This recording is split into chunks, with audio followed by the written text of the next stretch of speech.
What's up? What's up? It's the Arthur Moats Experience with Deke. I'm Arthur Moats, and that's my main man, Deke.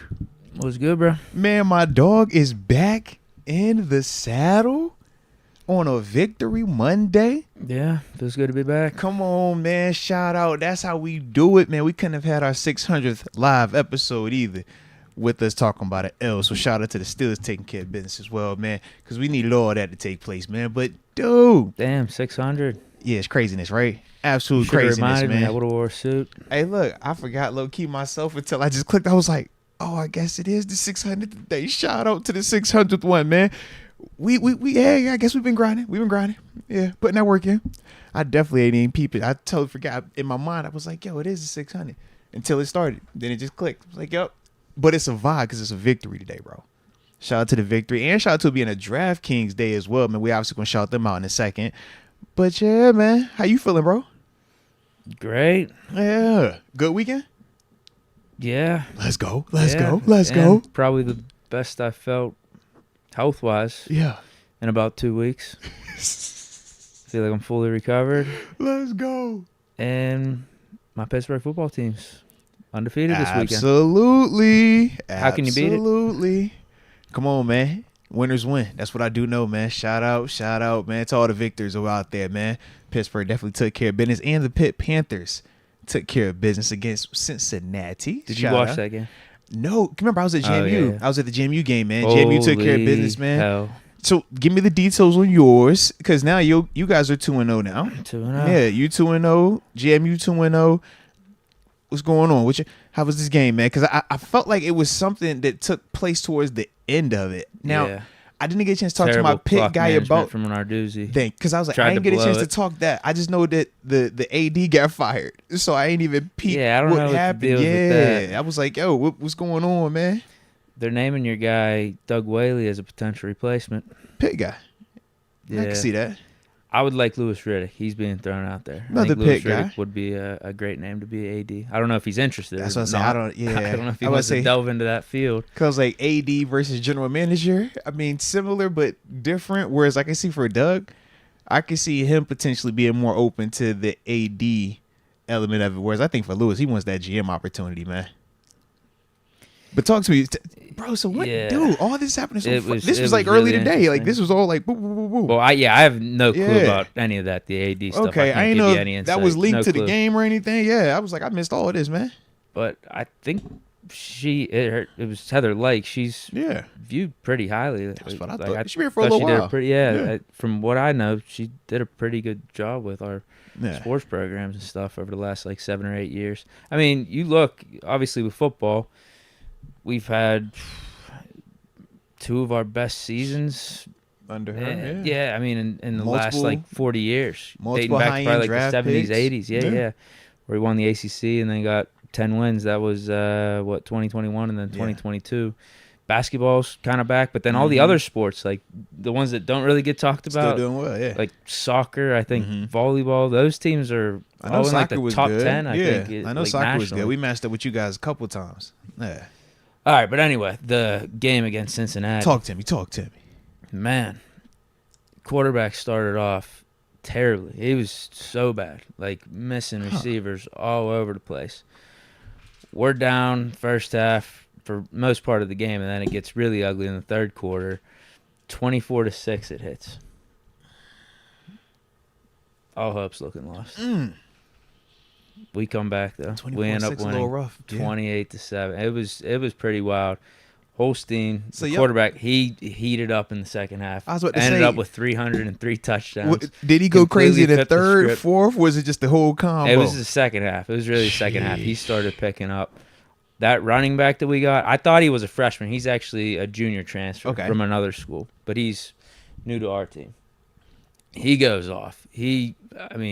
Numbers he's putting up, he might need to be put in the Heisman conversation. Okay. 140 on the ground, 100 receiving, multiple touchdowns. Yeah, dude's that's legit. Like crazy. That's legit. He's small as hell too. He does remind me a little bit of a Dion Lewis.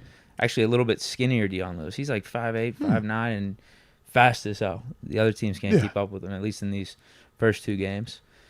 Receivers did good. Our kicker's awesome. Let's go. Special teams matter. We saw that on Sunday. Yeah, he can make 50 plus. And that's not always a given for college kickers. Yeah. Sauls is good, though. He's been good for us for a little bit. I don't know if he's a senior or junior. He's an upperclassman for sure. He was awesome. Yeah, 28-27. It got crazy, though, because the clock management was absolutely atrocious. All we needed to do, Cincinnati had like 2 timeouts. We get into like an easy field goal range. Yeah. We're down 2. Okay. So the thought is, let's just milk out this clock so we don't have to kick off back to Cincinnati and something fluky happens. Typically, right? That's what you want. Yeah. We are in complete control here. They only have 2 timeouts. It's a whole new set of downs. Mm-hmm. And we drop back to pass and get an incompletion. Now it's weird. Yeah, and that's actually weird. After that. I think we might have ran on first down. I think we ran on first down, but we hurried back up to hike it. Yeah. Within like 10, 15 seconds. It's like we don't have to. What are you doing? Yeah. We got this whole new offense. It's pretty cool. It's like Big 12-esque. We're trying to call plays like every 15 seconds. Okay.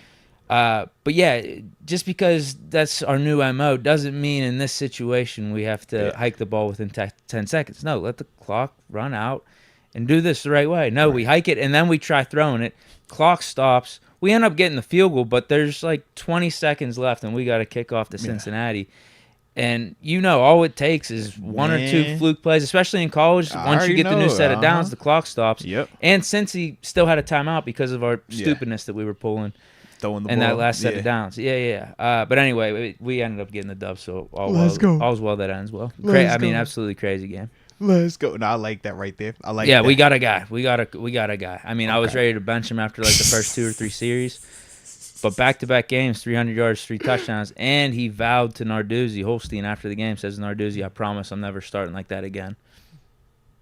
I hope he's right there. Yeah. It's a bold statement to make. You never know. You got a lot of football left in your career, but multiple games. I like the confidence. Man. Honestly, I don't think he can start off worse than what he did. It was bad. Yeah. Aaron Pitt. Was he I was about to say, how many turnovers are we talking about? Overthrowing guys all over the place. Okay. Yeah. He was looking like DJ, honestly. He was looking like DJ-esque, throwing balls in the dirt and just not even close to the receivers catching range. Respect But then, second half, turned it up. I like it. And you'd rather that be the case than the opposite, is what I always say. Hey, ain't that the truth? Shoot, speaking of rather that be the case, JMU got out of there with a dub as well. Was not the fashion that we would have liked, but when you look at what happened to Notre Dame, you will always take the victory, even if it was not the way that we drew it up. Shout out to Notre Dame. Shout out to Northern Illinois, on that one. Yeah, dude. So we obviously was in there, and I told you, man, we got a whole new roster. Last week, offense picked up about end of the second quarter, and then the whole second half, we did what we supposed to do. This week, it could not get out of its own way. Oh, my goodness. And it's not just a singular person. It's like the whole system. What did you do for the game? Were you like a guest on or something? No, so my oldest, KK, she took a tour of JMU this weekend. So they had brought her down, just taking her around the campus, showing all the little cool stuff. Then we did like the official type, information type session with, what like the regular people would do. And then from there, it was like, all right, we also want you to come to the game. So for me, I made sure that I was just in dad mode this weekend. I was like, just put us, in a place where it's similar to what my daughter would experience if she was going to school here. But at the same time, without being bougie, I like it a little bougie. You feel me? So we found nice. That compromise. You deserve it at JMU. Stop it. Don't do me like the that, man. Boy? Come on. Don't do me like that. So we sat outside, all right? So she could really embrace it and feel the JMU culture. Feel what it's like when them purple and gold streamers get the flying, when Duke Dog get loud. You feel me?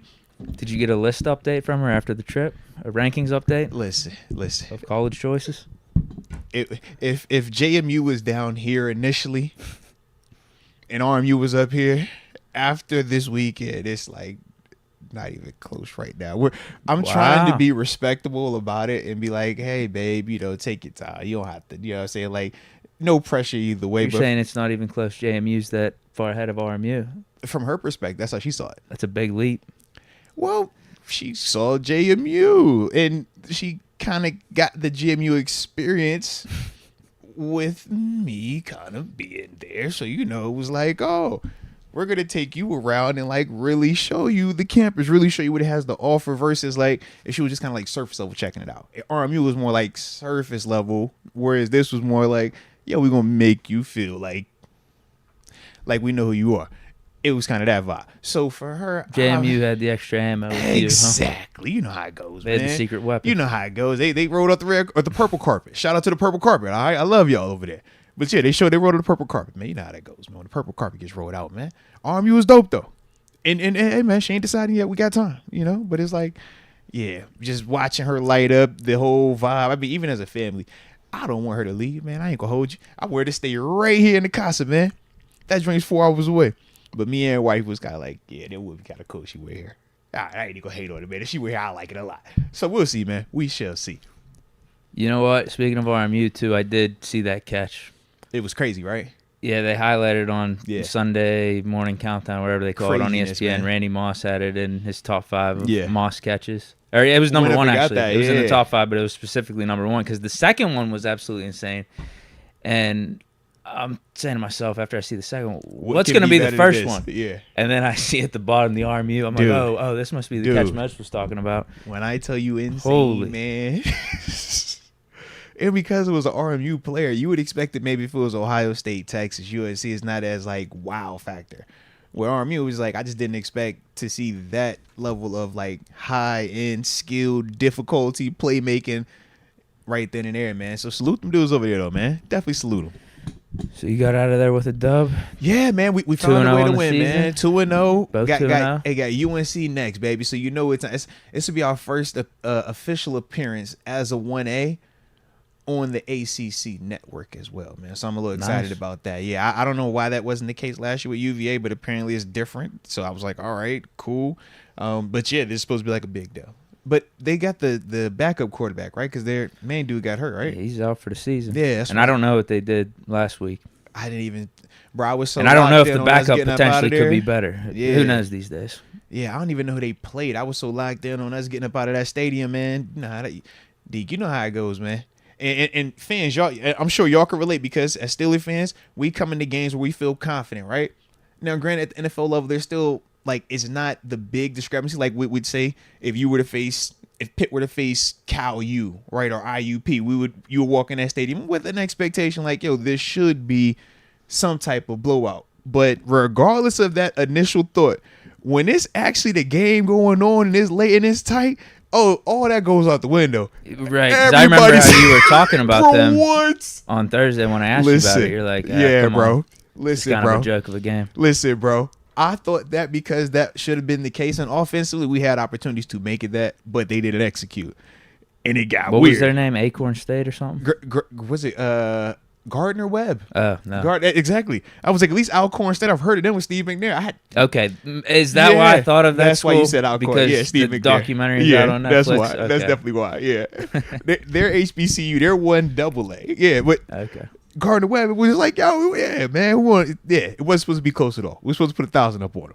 You know, it was people talking like, yo, we ain't even gonna stay for the whole game. We just here for the half because you know what it's gonna be. And boy, we sitting in that third quarter, Deke, it was 1 point, about 8 minutes left in the fourth. Joint defense, man, defense. Yeah, it got kind of weird, but as long as the better team over 4 quarters prevails, that's what we want to see, and that's ultimately what we also saw took place yesterday with our black and gold team down in Atlanta, man. So like I said, we definitely got to talk about that, man.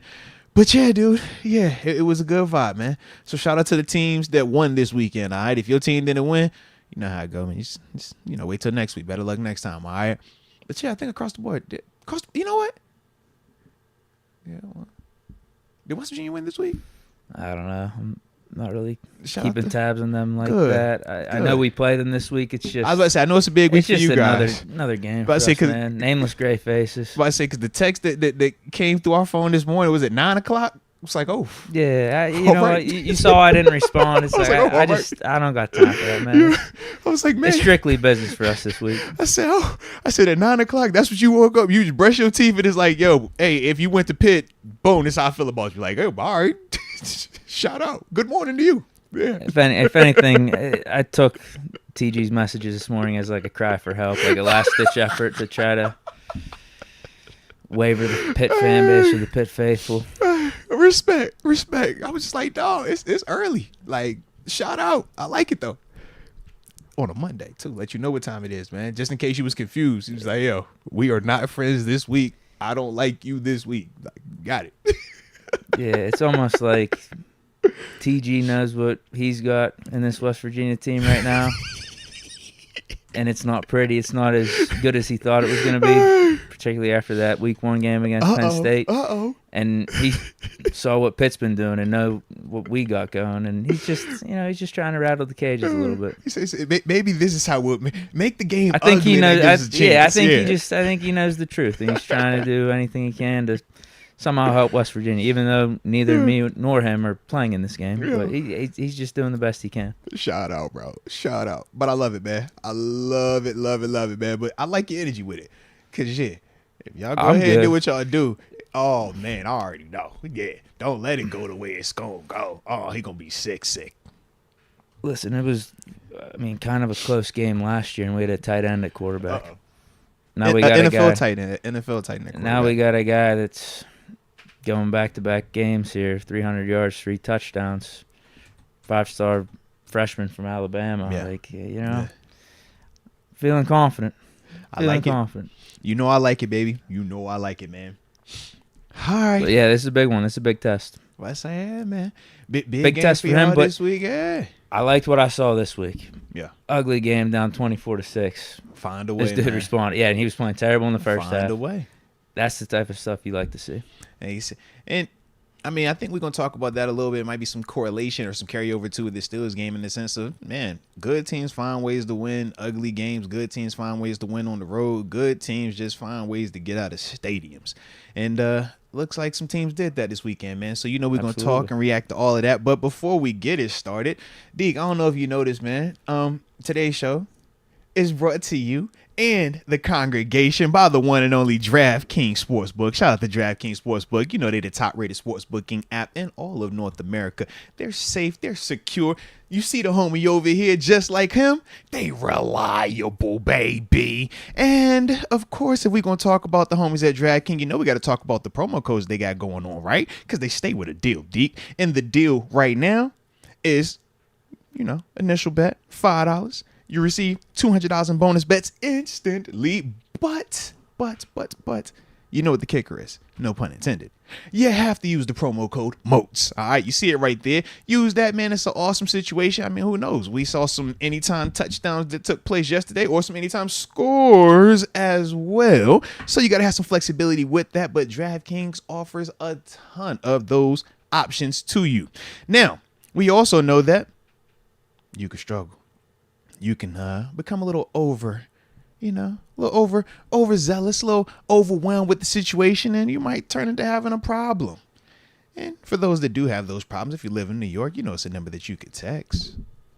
But for everybody else, the number to dial is 1-800-GAMBLER. I said 1-800-GAMBLER. I said you better call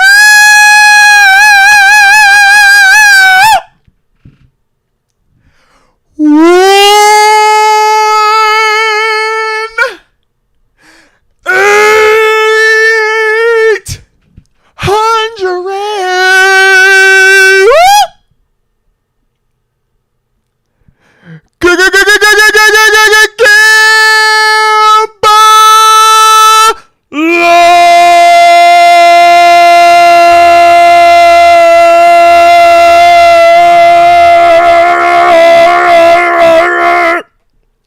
Back to regularly scheduled programming. You already know we start the show, man. Drop it in the comment section where you tune it in from, and in that way we give you those big boy shout outs to start the day's show. And Deke, of course, don't forget to drop it in the comment section and hit that like button and subscribe if you are new to the channel, baby.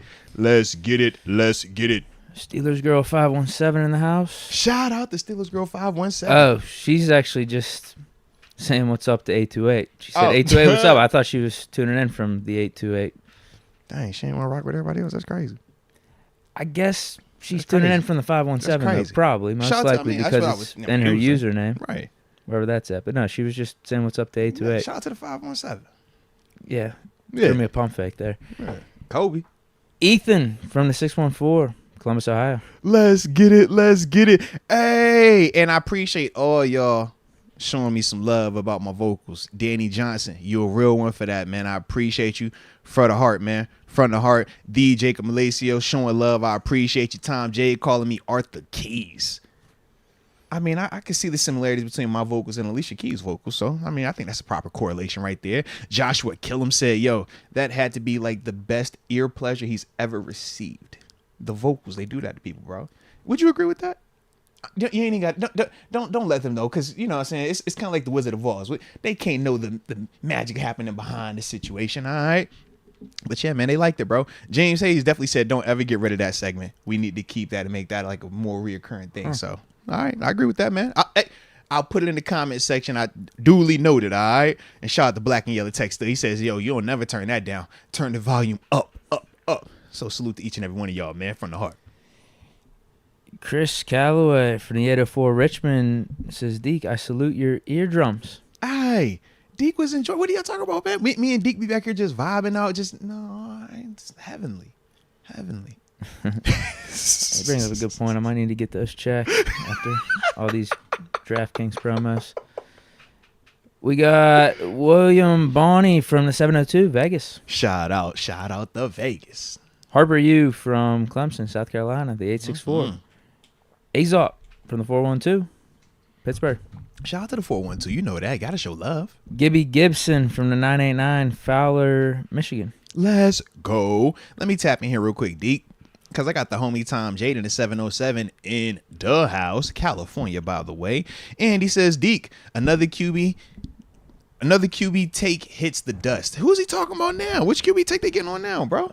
Tell me. I'm about to say, I don't know no new updated QB, unless you didn't do no updated one, did you? We ain't got no updated QB takes on. I want to know what he's talking about. Yeah, I was like, which one he talking about now? The only way I can respond to it. All right, shout out to Big Paulie Shore, H2P in the 724. Shout out. And I see the homie Pablo 23 in the 539, Hamburg, Germany, back in the building. He says, salute you, Steelers Nation. I salute you as well, baby. And you know I can't forget about the one and only Leland in the 717, York, Pennsylvania. Gavin Anthony in the 330. And then I'm going to end it with the homie. Gilla Killer. Shout out to Gilla Killer in Tulare, California. I've actually never heard of that before. But shout out to the West Side, man. If you know, you know. Let's get it. Deke, we got plenty to discuss, man. Where we starting at, man? With the Supers looking like they giving us any direction thus far? Most likely. All right. Frio J says, what's up, gang? If the Panthers I love that name, by the way. Are still a nasty dumpster fire at the deadline, would you consider trading a fourth to get Tay back? Shout out to Frio J. I mean, of course, I like DJ. Now, granted, I might be in the outlier or the minority with that, but yeah, I'm a DJ fan. I've always been a DJ fan. I like DJ's game. Yeah. And based off of kind of like what I watched yesterday, I could see where it could potentially be a nice available spot for him as well. What about you, man? How you feel about it? I think we got to see what this receiver room looks like up until the deadline. Because I'm interested to see what Roman Wilson looks like whenever he comes back from injury. As of right now, yes, I think it's pretty clear we could use some help after George Pickens in this receiver room. I think a fourth is going to be too much to get Deontay back. It might only be like a seventh or some late round pick swaps to get it done, because this is the last year of Deontay's contract. I'm assuming if the Panthers are still sucking, his stats aren't going to be that good. He's not going to be highly regarded at that point in the season. So we might, if it's like a sixth or seventh. If this is what the offense looks like with our receiver room, even with Roman Wilson coming back, once we get like 6 or 7 weeks under our belts, I'm open to that. Yes. I think a fourth might be too much. Well, yeah, and I think I agree with you in terms of like the compensation part, and I think he thought the fourth just in terms of as it would stand if Deontay had extra years, sure. But with it being just 1 year left on the deal, and we're talking about doing end season, it would be like a 6th or a 7th tops. Right. Yeah, we'd be getting him for like 8 weeks of the season. I think that they were just kind of like just throwing out the concept of trading something to get him. Which, yeah, I mean, like I said, based on what we looked like yesterday from just the receiving room, I would be open to that in a heartbeat, man. Not only is it a familiarity there, but we also know the production that comes with DJ. If you got him a quarterback that can get him the ball, he's going to make the most of those opportunities. And that's, what he's done throughout his career. That's why he's been able to accomplish what he's been able to accomplish, even with the different style of QBs that he's had from, the future first ballot Hall of Famer and Ben Roethlisberger to even catching passes from Duck Hodges at one point. No shot at Duck, but just to give some context. We did have one that came in like super. So far, it's looking like a good trade for us, though. So far, so good. Dante Jackson. He's a dope player. Very good debut in the black and gold. Should have had 2. That's what Dante Jackson does. Last year was the first year in his career where he didn't have a pick. Dante Jackson gets picks, man. But I think that's the crazy part, though. He legit should have had 2. Cousins hit him right in the chest. Yeah. I think it was the first series of the game, second series of the game. And he'll get more. Dante Jackson gets the football. Like, that's why we was kind of excited about him coming over. It's like, yo, this dude can play, man. Like, he's not as talked about because he was in Carolina, but Dante Jackson can play and play this game at a high level, man. But like I said, we did have one super that came in. This was actually last night. Shout out to the last night super chat from Richard Arbizo. He says, and this was at 6:15 p.m. last night, so this was probably like right when the game ended. Yeah, the game was over by then. Stream was over. Everything was over by then. He says, thank God Deke called Boz making all his field goals. I did say that. Shout out. I'm just glad that we actually have Boz and that Matthew Wright out there, For the Matthew Wright people, I just don't know. Agreed. But no slander to Matthew Wright, but I'm just Team Boz, man. Through and through. When did I say I'd ever take Matthew Wright over Boz? The fact that you've mentioned Matthew's right name in the conversation it's to help Boz out. It's the kickers. It's to keep him focused, keep him locked in. Just to let him know there's some guys out there that are trying to take your job. Watch out. I don't care about none of them, man. It's Boz. All right? It's Boz versus everybody. Team Boz. Makes it look easy. Come on, man. Right down the pipe. Come on. Big. And I like how the commentators kept saying, it's the NFL's all-time leading, or it has the all-time highest percentage for 50-plus yards. I'm like, yeah, keep kicking from 50, Boz. Keep kicking them from 50. He nice. Man, 6 points. Bro, you get 6 field goals all by yourself, man. 18 points. Oh, that's fire. And the clutches of clutch punts as well, and bro. Half of them. Come on, man.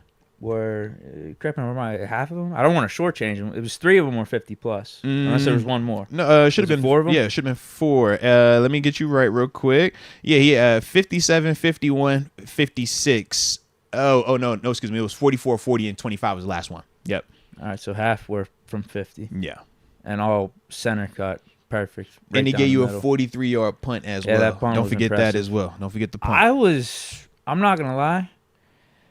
Sending Boz out there for that repunt, I was a little uneasy about it, just because if the same situation happens again, we are shit out of luck. And Boswell is already making a case. I know it's early week 1 for being the best kicker in the league for this season. Like 6 for 6, and Justin Tucker missed against the Chiefs. Like, Boz is making a strong case right now that he's a very valuable player. Now, if you want to go back to the 80s, a kicker did win league MVP one time for one season. Okay, all right. If Boz keeps this up, I think he's in the conversation. It has to be at this level. When you getting multiples for 50 and you come out and hit a punt with that situation, yeah, absolutely. I think you are heavily in those conversations. I wouldn't be surprised if Boz gets some type of player of the week this week, bro. He can't get offense player of the week, but he'll get special teams player of the week definitely though. He has to. Yeah, like you said, because. Man, you know how it is, man. If it wasn't for at least one of these dudes went out here and had one of them games with like multiple touchdowns, but if that wasn't the case, bro, he might have messed around and got offensive player of the week, bro. Right now, if we had to do rankings or a list for team MVP, I think it's between him and TJ Watt. I was about to say, who do you like more? Just him being in the conversations. A big salute to him. Yo, facts, bro. Big time salute. Facts. It might have to be TJ after one game. TJ went crazy. Or it might have to be Boz. It might have to be Boz after one game. Boz he is scored counted. He scored all of our points. Yeah, exactly. Whereas with TJ's, he has 2 crazy plays that got called back. Yeah. Otherwise, TJ's day would have been like just filthy, and we'd be like, "Yo, he's a half sack away from the 100 piece." Yeah, which is supposed to be. Falcons should only had 3 points yesterday. Really, if you think about it, because they scored right after the callback on the TJ offsides. Yeah. I thought they were quick on the gun too for the Highsmith offside. I was thinking almost the same thing. I was like, "Yeah, he's moving, but is he like technically offsides?" Yeah. I hate the fact that if that's an offensive lineman, they'll let the tackle go and nobody says anything. Oh, yeah, they do it all the time. But because it's the pass rusher and it's actually good, he wasn't early. It was actually legit. But because it's the pass rusher, they err on the side of let me throw the flag. But that's just the ideology of the league right now, man. It's an offensive league. We get it. But, yeah, it was definitely one of the ones were hitting I us was with like, ticky-tack stuff the whole time. Because then the other one, TJ gets the strip sack. They called the hands to the face on Dante Jackson. I get it. Letter to the law. He had his hand up for a quick second at the line. It's like I thought he had his face mask though. Like he had his hand in his face mask a little bit too. Yeah, because that's what pulled him down. I thought the one I was maybe I missed that angle. The one I wasn't the biggest fan of. The GP I thought one? the GP one My was. God. It's ticky tack. As a defender, I like it. As an offensive guy or a Steelers fan, it's like, nah, you let that fly. Didn't fully extend the arm. We've seen so much worse, particularly with having AB here for all those years. We've seen way worse, and none of those on AB ever got called. I'm with you, but that's my whole thing. Is like, all right, are we just allowing it because this has been the case, or are we actually gonna like police it? But then it's like they still be back and forth. But I feel like I don't even know what their point of emphasis is right now, because you think about the opener, they kept calling the illegal procedures, right? Yeah. Not getting on the line of scrimmage, and now we're like, yo, is that the new point of emphasis versus this extension or not? But we obviously just got one game sample size. It could just be the referees just doing what the referees do. We also know that part as well, man. Yeah, they were bad. Yeah. They were bad. We still won, though. It's fine. Well, and that's the thing, man. If you are the team that you say you are, it shouldn't matter, man. Unless this bad call is happening with no time left on the clock, or, at that part of the game, man, where it's literally, we can't fix this. Typically, the way that we've always thought of it as like the competitors is, man, over 60 minutes, them referees can't save you. Like, that's the mindset. Them referees cannot save you. For 60 minutes, if I do what I'm supposed to do, bro, that referee can call every call he want to call. I'm still going to be putting my foot up, you know what. And that's the mindset of, like, the players. So it's like, even with them calls, we still were able to overcome that thing and win in a convincing manner. Like, heck yeah, across the board. So that was my thing, man. I'm like, hey, good teams find a way to win games like that, man. When it's not going perfect, when you have adversity 2 days before the day going, oh, it's rush. Oh, hold on. Might not be rush. More than enough. All right, it's Fields. That's kind of crazy. Spencer Anderson. Hey, here's your first start. Hey, you're going to start next to Zach Frazier. Here's your first start. Hey, Broderick. Shout out to Broderick. Played a lot better. Here, let's go. It's like, man. But when you throwing all that, Arthur Smith, you ain't done OC, just exclusively OC since Tennessee. First go. Let's go. On the road, too. What's it going to look like? Bad snap. First play of the game. Everybody say, were we putting that on Herbig as well? Because I remember when it happened in the preseason. It's got to be Fields at this point. No, what we did in the no, because in the preseason that happened. Everybody was so quick and gung ho. What is Herbig? Herbig sucked. Cut him. He's trash. At this point. Now we see it with Frazier, and I'm like, huh. Well, what y'all gonna say about that one then? It's got to be Fields. It is fun. He almost fumbled. I think there was like a fourth or fifth snap. He almost fumbled it a little bit. He had to hand it off to Najee. He's like, bro, what is this? Yep. Then he settled in and played good. I was impressed with Fields. Yeah. Anything else about Boz? Man, I just thought, man, Boz is a heck of a performance, man. This is why you pay Boz what you pay him. This is why I kind of hinted to it earlier in the summer or two, and I was like, yo, when do we look back to, time to re-up Boz again? Because you see all these other kickers getting paid, but they not doing it like Boz is doing it. Boz, once again, put it out there on display what he was on yesterday, man. It looked good. Looked dang good, man. Really good. So shout out to the homie Boz, man. Well, good question from Frio J about Deontay. No, facts. Oh, wait, no. And that's what started we read that other comment, too. Yeah, and the other one's Richard Arbizo. Yeah. But shout out to both of them dudes, though, man. Real quick, though, speaking of Deontay and Steelers needing a receiver, did you hear the report from Jay Glazer that Ayuk was going to be a Steeler. Like the day he signed with the Niners, Niners were ready to trade him to the Steelers.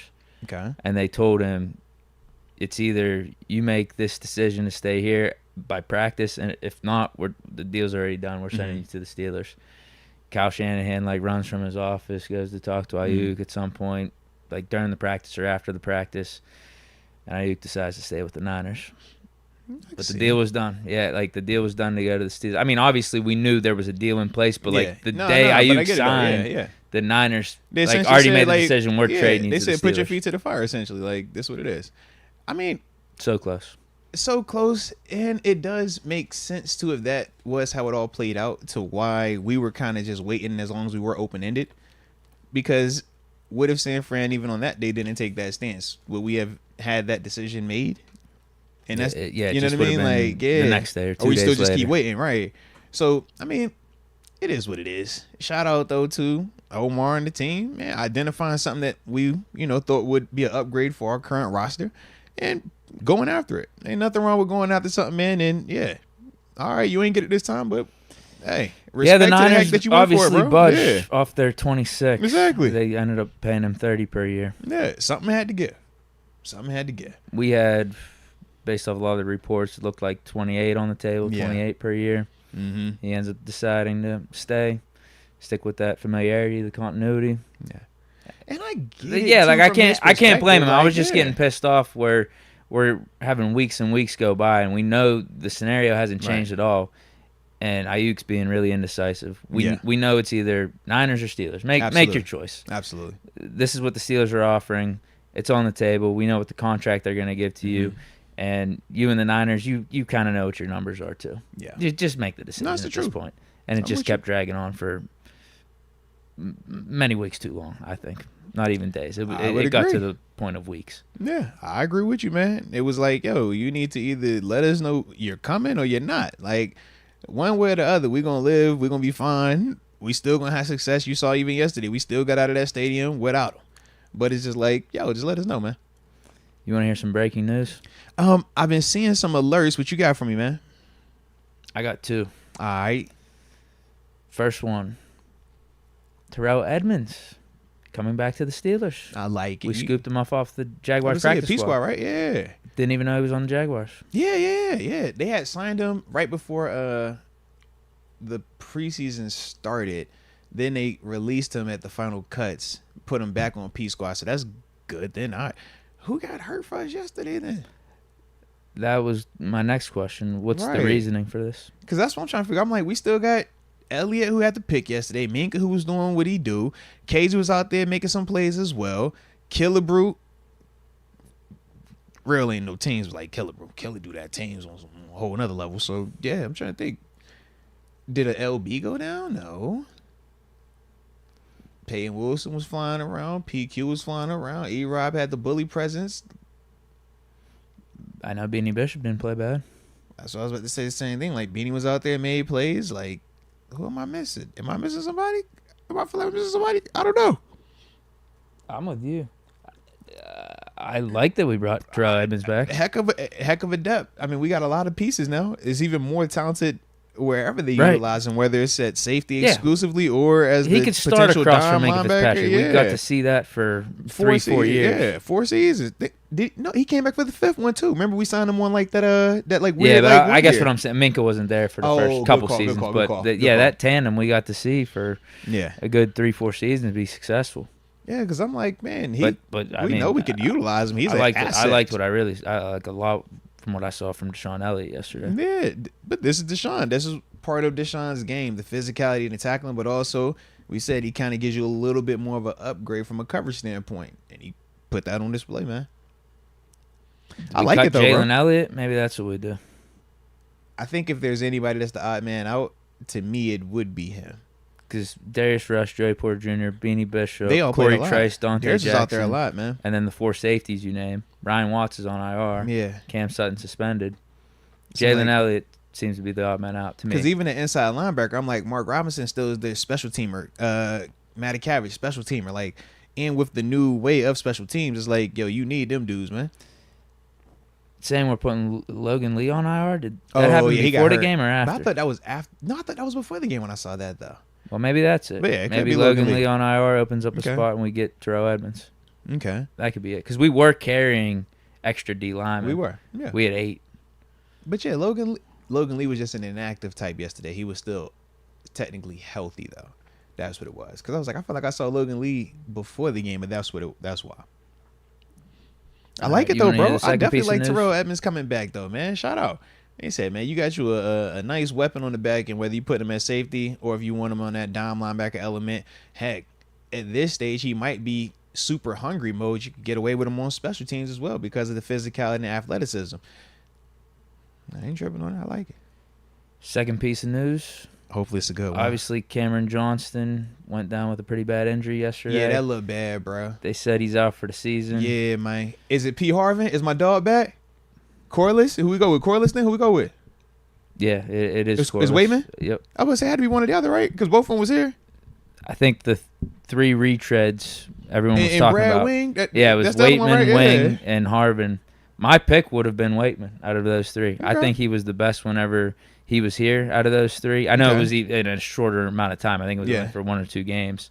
No, I remember Waitman. I remember Corliss. But even when he went to, was he on Denver? Mm-hmm. He's been around the league a little bit. Corliss was Every good. time I see him punt, I think he's good. Like I actually think he's legitimately good. Yeah. Like Corliss is a really good player, man, in terms of when he's had these opportunities. The reason why initially I was leaning more Presley was just because I watched him this preseason with San Fran. I just didn't watch Corliss. I don't know where he was at. Like he could have been punting his tail off. I just didn't watch him. That's all. You know how it is, man. Yeah. Yeah, that's all that was, man. I don't know what he's been doing or where he's been most recently. Yep. But for the other 2 dudes that we named, whether it's Presley or Brad Wing, you are literally 1 play away, like we saw, right? So that was wild. Man. That's just such a shame. Yeah. Dude, that we was like, oh, we got an answer. And of course, we get the penalty on it too. Yeah. Jeez. It was legit though. Unfortunately, it was a legit penalty, man. Just some dual talk with it, man. The flip side on the could they have just done a no call? That's what I was thinking. It was just like a weird bang bang. Nah, so as a defender on punt return, they teach you that. It's like, yo, if I can't get the block, you want to try to put the guy that's blocking you into the punter or make that guy have to like tackle you essentially. And when it gets to the point where them dudes was literally like sideways, it's like, dang, man, like you held him, but you just didn't tackle him all the way. Like it's almost like he didn't commit to that part of it. He was still trying to like get a clean, oh, let me block this guy. Yeah. And it was just bad, man, in terms of, just bad timing. Yeah, what a shame. Yep. We were really excited about Johnson too. No facts, bro. Think about what he was putting in the preseason. Think about that, bro. We came here, was like, yo, he be booming these joints. Yeah. Yeah, the combination of him giving our defense good field position. Remember we said we had a special teams all-star group, bro. With how our defense played in this week 1, like that just could have been a really lethal combo. I would agree, bro. But now it's in Waitman's hands. Big opportunity. I like him too. I mean, it's just that we went out of our way to pay this Johnson dude to be like one of the best punters in the league for us. Hands now, bro. And now we got to go back to the free agency. Well, after way game, bro, and it still costs too. We don't even get to take that money. Be like, all right, use it here, Deke. Nah, that's already it's gone. What a shame. AJ Martinez says we should have got Joe Mixon from Cincy. Shout out to 5-5. Don't do me like that. Joe was hooping out there with the Texans too, man. Shout out to Joe Mixon, man. We can't do the thing where we just see a player go off for a good stat line or have a good performance in week 1 and say we should have signed him, right? Joe is different. I'm saying Joe Mixon is different. Well, particularly with you because you've always been high on Joe. So I think you well could stake too. that claim if you want. Yeah, I'm like, Joe keep playing well. Looking at the past couple years, like, yo, he still be playing well. It's like, it's Joe. But we also have Najee here and you Jalen can't have both of them at the same time. We were never talking about signing or trading for a running back this offseason. I'm with you on that. At least a main running back because we did sign Cordell Patterson as the third guy. Right, but he was even like an outlier type third guy because I don't even think we were even considering him legitimately as a third like running back. I think it was until that special teams rule happened. That's when the rule changed. Then we signed him like the same day or next day. Yeah. But no, that's my whole thing. It's like, yo, I'm just a fan of like his game, Joe Mixon's game. I think like we called him the new model L. Bell. That's what he was trying to be. Low key didn't turn into it. Like I like him, like his game. All right, we got AJ Martinez saying, shout out to Deke Diggler, Lady Killer. Let's go Steeler Nation. Hey, man. Deke had that Falcons pack back out. All of a sudden, the ladies started popping back up on him. That's what we do know, Deke. When Deke be on them victory packs, oh, you just got to go through his little comments. I go through this. I'm like, oh, Deke got all the little ladies in here and there. Everybody, okay, all right, okay. Oh, everybody hitting the like button on Deke. Okay, all right, okay. I don't know, man. They like that. They like that. Falcons pack's nice. It's a common pack. What are we, 16-2 against the Falcons? Yeah, bro. They don't even hit to say. Yeah, we got so many of those. It's good, though. Especially week 1. Hey, man, you need those type of wins week 1, man. Absolutely. Come on. Tito Good Vibes, get the Nameless membership to Tom Jade. Shout out to Tito being an absolute rock star. Paid it for. You know I appreciate you. And Tom Jade, welcome to the upper room. Yes, indeed. Yes, indeed. And yes, Jay Cooler. Deke did say that pack was a mid pack, essentially. So shout out to the mid pack, bro. Hey, it all gonna get taken care of, though. All right, it's all getting taken care of. But yeah, it's a little watered down. Ain't as potent as it used to be. AJ Martinez says, shout out to Rita. Love you always. Let's go, Rita. Let's go. I like that. AJ Martinez says 600 legit, 900 juice, Michael G, Mike Hood, and Remix. Shout out. Yeah, it's still crazy to see 600 shows on this thing. It don't feel like we be in here for 600 times. No, I feel like, granted, we've done more than 600 shows because, like you talked about, like when we weren't live and all this, but it's been 600 times deep that you've been in here and we've been talking in the same day on room, bro. This is kind of actually crazy, bro. But we're making it work, man. We're making it work. Exactly. Michael G says, I'm feeling a little undefeated right now. Yeah, I woke up feeling undefeated as well. I thought it was like my tummy at first. I was like, nah, just undefeated, Like I was brushing my teeth and like the toothpaste was, my teeth were a little whiter this morning. I had my coffee. Coffee tastes a little bit gooder this morning, I had to go down to the city, Deke. It wasn't even traffic this morning. You know why it's a Victory Monday? Still take care of business, bro. Everything felt people called off. Man, my chair felt a little more cushion. I was like, hey man, the light hit a little bit lighter. You know what I mean? Like, that's how it is sometimes, man. Not everybody can relate to that undefeated feeling. We know it's a half of the league out there that's not relating to feeling undefeated today. We're just glad that we do get to feel like that. So shout out to us. Who's we? We undefeated. Across the board, I ain't take no L's. I just want to know what teams you count. Across the board, I ain't take no L's. What's your record? Undefeated. I want to know how many wins. Undefeated, and I got the Offensive Player of the Week this week. All right. Undefeated, and I got the Offensive Player of the Week this week, bro. That's all I'm saying. They already announced that. Are we sure? He overrated. And he had a turnover too. He had a turnover. He's overrated with a turnover, bro. Baker threw for 4. He's overrated with a turnover, bro. That's all I'm saying, bro. He's super overrated. They do bro. AFC and NFC. He's super overrated, bro. He's super overrated, bro. He's super overrated. I ain't even cool. The highlight of him jumping over Buda Baker foot. I don't even care about that, bro. He's super overrated, bro. But Jim, you took care of business, bro. So just across the board, bro. We feel good. We're all undefeated, man. We're undefeated in here, man. Why? Don't do that. Don't. Why you want to be like that? Don't make it like that, man. It's a whole game tonight, man. That Cowboys game. I mean, you saw what that looked like too, huh? Hey, man. I'm glad everybody got paid. That was wow. Glad everybody got paid. Shout out to Myles Garrett, though, wow. Bro. Shout out to Myles Garrett. He played hard. He had great effort. That was insane. Shout out. He actually got 60. I couldn't believe it. Did he? But is that what you wanted to look like? If I give you 60, it needs to look like that, bro. All the guys that have gotten paid looked good. That's all I'm saying, He didn't look bro. bad. That wasn't a Dak game. That was more Deshaun Watson. It wasn't a Dak game. Cowboys defense was man taking advantage of that. Oh man, so CDA go off. I don't know what his stat line was. Dak, he was fine. Man. The game was over after like the second quarter though. Because of Dak being out there, you know that. He played good. I give him credit and everything. 60 million is just still too much. If the quarterbacks were switched, who you think wins that game? The Browns. That's what I'm saying. Deshaun Watson. You catch what I'm saying? Flat out right. You catch what I'm saying, bro? So shout out right there to Dak, bro. Come on, man. I don't think that's saying much. It's saying a lot. It's really not. Hey, bro, that Deshaun Watson's bad, the worst quarterback in the league right now. It was bad right now, bro. It was bad, but Dak looked good. Him and though. Daniel Jones, those are the bottom two. Yo, Danny Dimes is bad. Yo, did you see the uniforms for the Giants yesterday? Yeah. I wasn't a fan, bro. How'd you feel about him? I wasn't the biggest fan of him. I usually like the weirdo, like, alternate throwback uni craziness. Yeah, no reason to pull those off in week 1. Yeah, I was like that was like heavy. Those should be on Thursday probably night, their Thursday night something. game. Yeah, that was really heavy handed for week 1, bro. Late in the season when your record sucks, maybe that's when you break out those jerseys. Need to pop in the sales, little marketing department. Yeah, Right. not week 1. That's not what I want to see from them week 1. And then you look like that. It's just an all around embarrassment. It kind of went perfect. I'm like, oh yeah, your uniforms are trash. He definitely sucks. Yeah. So, and shout out to Saquon. I think you got the early lead on me for offensive player of the year. Shout out to Saquon, man.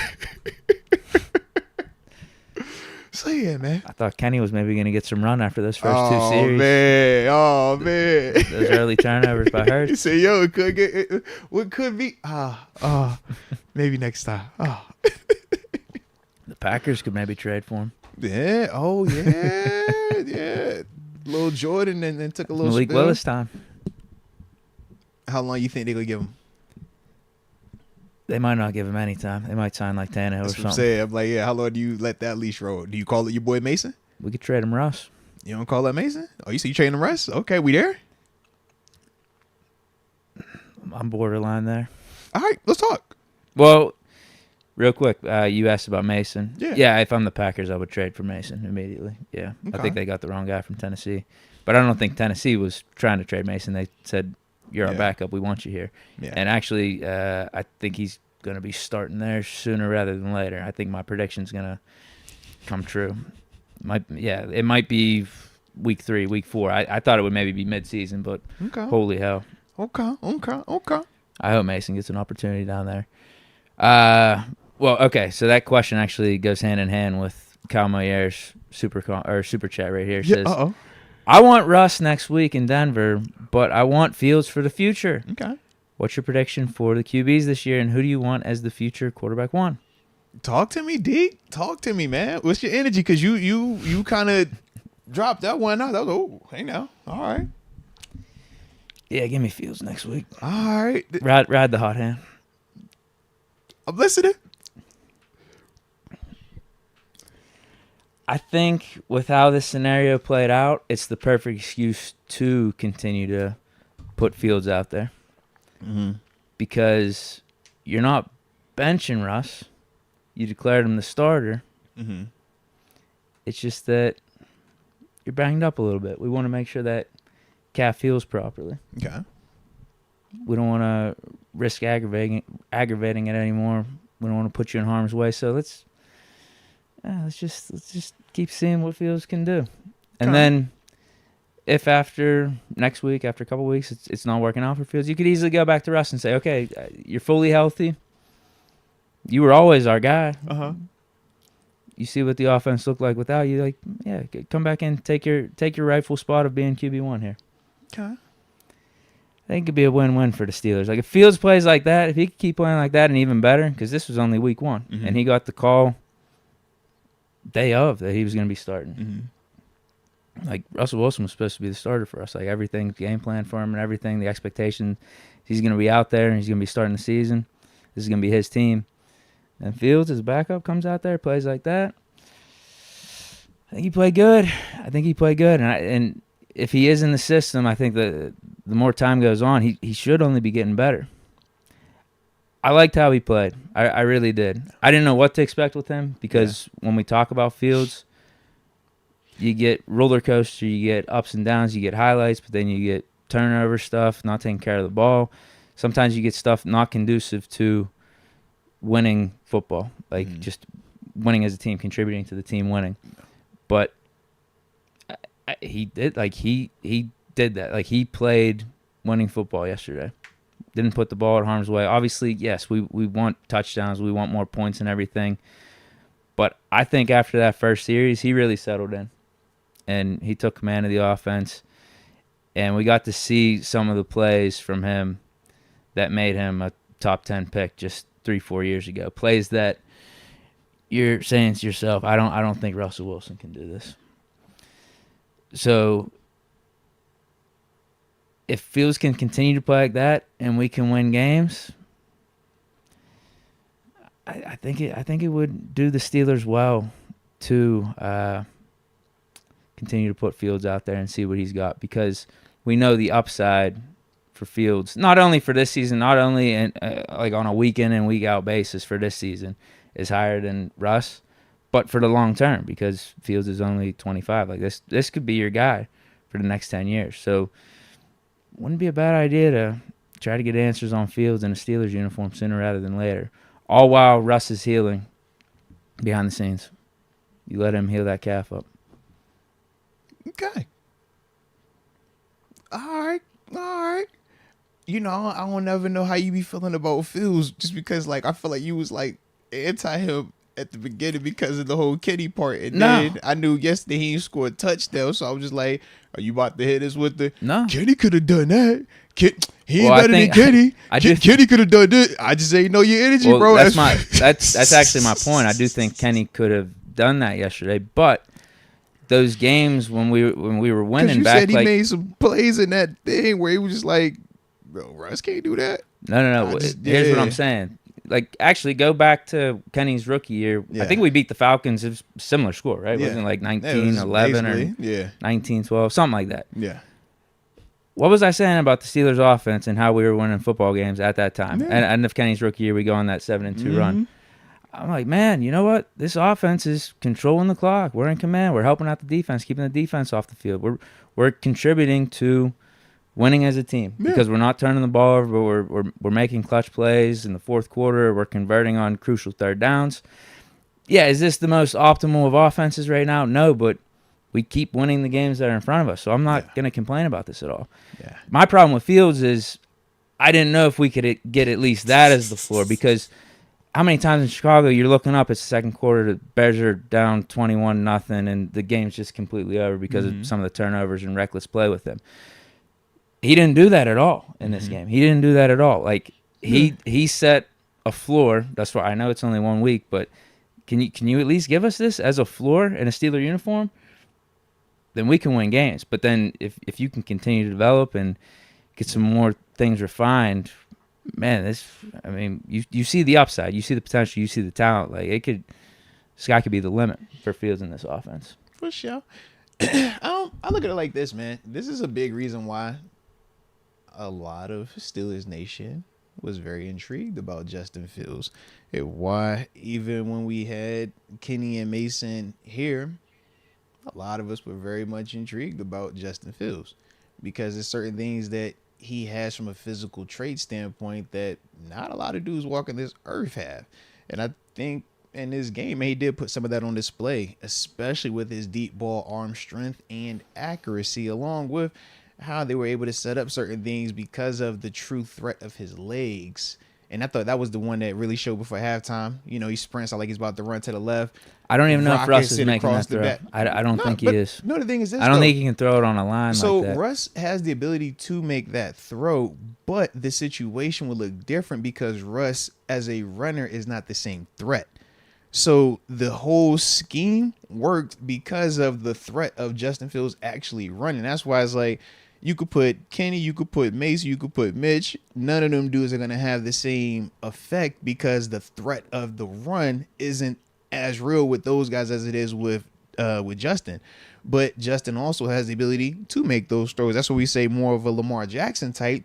And we're like, yo, if you can consistently play at a certain level, you can reach that because you are still a threat with your legs. And we saw that in the game. How he was able to utilize his legs very timely at times, man, to ultimately keep the defense off balance, but also to help keep the sticks alive or keep the chains moving, right? We only had 1 3-and-out while Justin Fields was out there, so I did like that. Yeah, we scored on how many drives? I get it's just field goals, but it contributed to us scoring more points than the Falcons. This is my thing, that counts man. For something. You have 6 scoring drives. 6 scoring drives are 6 scoring drives. When I think of the criticism the past 2 years with Matt Canada as the OC and Kenny Pickett as the quarterback, it was sustaining drives so that way the defense wasn't tired because we constantly had 3-and-outs, and then it was, can you actually get us in scoring position where we can score points? And then the other critique was scoring touchdowns. All 3 of those things we struggled to do with, like I said, Kenny at quarterback, Canada at OC, whereas we saw yesterday 6 scoring drives, man. Only 1 3-and-out. 0 turnovers. Quarterback only sacked 2 times. schematically, Arthur Smith, I thought that he did some really dope things once he settled into this thing. Yeah, he was looking Canada-esque early on. I was getting concerned. Canada snuck into the booth. But once again, when your quarterback isn't playing right, everything looks off. And that was why I would make what I would say with Kenny and Matt Canada a year or two, or the past 2 years, because they're married together. Some of the side-to-side plays were, getting negative yards and stuff. So this is the same situation where it's for Arthur Smith. When you got a Justin Fields, when Justin Fields early on was struggling, taking some time to get into it, the offense looked a little off-kilter, out of rhythm. But once he settled in, now we're over here like, yo, heck of a call here. I like that play there. Dang, that looks good here. And even some of just the things that we talked about seeing in training camp that we wanted to see in the stadium in the regular season in terms of the multiple personnel groupings, dispersing them, making your big athletes play against our big athletes. Loved all of that. But to me, man, the reason why I'm up in the air with this, if Russ is injured, then he's injured. If he's healthy, then he's healthy. And my stance is if he's healthy, I'm playing him, because the one thing that we would still criticize. I think Tomlin has to. I think he would have to, because he declared him the starter. This is my thing, though. What is the criticism that was around Justin Fields was turnovers, but also can you keep your teams relevant in terms of not getting blown out, and then also can you capitalize in the red zone? We know with Russ, even a year ago, the one thing that he's going to do is score touchdowns. He scores a lot of touchdowns. So if the criticism is, man, you gave us this, but the next thing that we're looking for you to develop into is actually being able to punch these in and score, that's the guy that does that. That's the guy that was just doing that a year ago and has been doing that throughout his career. So if it's hurt, then it's hurt. In Justin Fields, you get another opportunity. I was going to say that. Yeah. Do you want to see if Fields can do that? Personally, if Russ is healthy, I want to see Russ. Because I think if Russ is healthy, this is a dude that has already achieved it all. So I don't have to hope it can develop into it. I already know if it's healthy what it's capable of. I do still That's think. That's kind of why I stand like that. For next week, Russ 100% healthy, and I said it even going into week one. Russ does give you a better chance to win games. And this is the other part. I mean, that's ultimately what you're trying to do. I get it. But I'm intrigued about Fields, man. I think he played really good. So from my perspective, I like everything I saw from Justin Fields. I'm a big fan of it. But I also saw a small margin for error, because we're one bad call, one bad turnover, and now we're sitting in here with a very different feeling today. And people will be talking about Justin Fields in a very different light. But defense did what it's supposed to do. Special teams did what it was supposed to do. Right? But I think Fields contributed to the victory, though. So, like I said, man, all of that goes into it. But the same way Kenny would contribute to the victories, still was a small margin for error is what I'm saying. I think with Russ, you might have a little bit more margin, because imagine of those 6 times that we did score, what if 2 of those were actually touchdowns? We're not even feeling like anything late in the game. Yeah. And that's the difference in these games. But when we're talking about the difference of the Falcons, Kirk Cousins week 1, are you going to bank on the Falcons not scoring more than 1 touchdown if this is week 10 per se and they're still healthy? Kirk Cousins has had time to actually practice, get back into a rhythm. It was his first game out there too. I think of all of that, and that's why for me, I just feel more comfortable with Russ. But the more I see from Justin Fields like this, I think that my comfort with him grows. But one game, if he gives you 2 to 3 weeks like this, and even better. But see, that's I think the difference for you. You're like 2 to 3 weeks. You're ready to make that. You're ready to make it right now. To me, I would let Russ heal up that calf. To me, one game isn't enough. Couple weeks. Yeah, to me, one game isn't enough. I've seen how many guys come here and have great 1 game or great 2 to 3 game sample sizes, but then it reverts back to the turnovers. It reverts back to something else. I just don't want to deal with that if I don't have to. If Russ is healthy, I'm going to play the guy that has already won a Super Bowl, the guy that is worth the $40 million quarterback right now. That's the dude I'm going to play out there. That's just how I look at it if he's healthy. But if he's not, Justin Fields, keep going. Because the longer Justin Fields goes and the more good stuff he does, the harder it is to make that type of decision now. But for me, 1 game is like, yo, this was dope. But it wasn't like he threw 6 touchdowns. It was like, yo, you balled. All the circumstances, like you balled. But that's just my whole thing with it. But I love what he did because, like you said, that context matters, man. You get that call the morning of, hey, you starting. No matter how much you put together the scheme, no matter how much we in here, Deke, me and you both play the same position. But if this is geared for me, we can both play this position, but you're still a different person than I am. So it's like, yo, if it ain't yours, it's like, yo, it's going to take some adjusting. And he hopped on that the morning of and did what he had to do with it. But to me, until I see that one in terms of Russ, when have I seen him not look good out there? When have I seen him do something that says, yo, you can't play in this league? When have I ever seen Russ and I'm like, yo, God, dog, bro, like you done throwing him up stretches in Denver, but even with the stretches, even with the stretches in Denver, when we compare his stretches in Denver and his full body of work in Denver to Justin Fields in Chicago, stretches, full body of work, we're still going to say that Russ was the better person in that situation. We know from a historical standpoint, Russ is on a shelf by himself as it pertains to Justin Fields. So that's why I'm just saying I get the excitement with Fields. I have excitement for him as well. But I'm like, why does this one just get... It's like, yo, what did this do that we don't think that can do that anymore? Because when have we not see it do that? He just had how many touchdowns you said a year ago? Through the air. Like, did he just... That doesn't work anymore? He don't score touchdowns no more? Like... Does he turn the ball over a lot all of a sudden? Like, that's all I'm saying. We haven't seen him in a Steeler uniform yet. And that's fair as well, man. We haven't seen him in the system. So we at least got one game of Fields in a regular season and a game that matters. Yeah. Play good. Like, play good. But that's why I'm just like, yo, if I can see Russ play bad, then cool. But I'm like, when have we seen Russ not do Russ? I think that's the argument for Fields. It's just like, you could just ride the hot hand. We got to see him play good. All right. I don't think it's happening. I think if Russ is healthy, they're going to go back to Russ. And I'm not necessarily even saying that's a bad decision, but...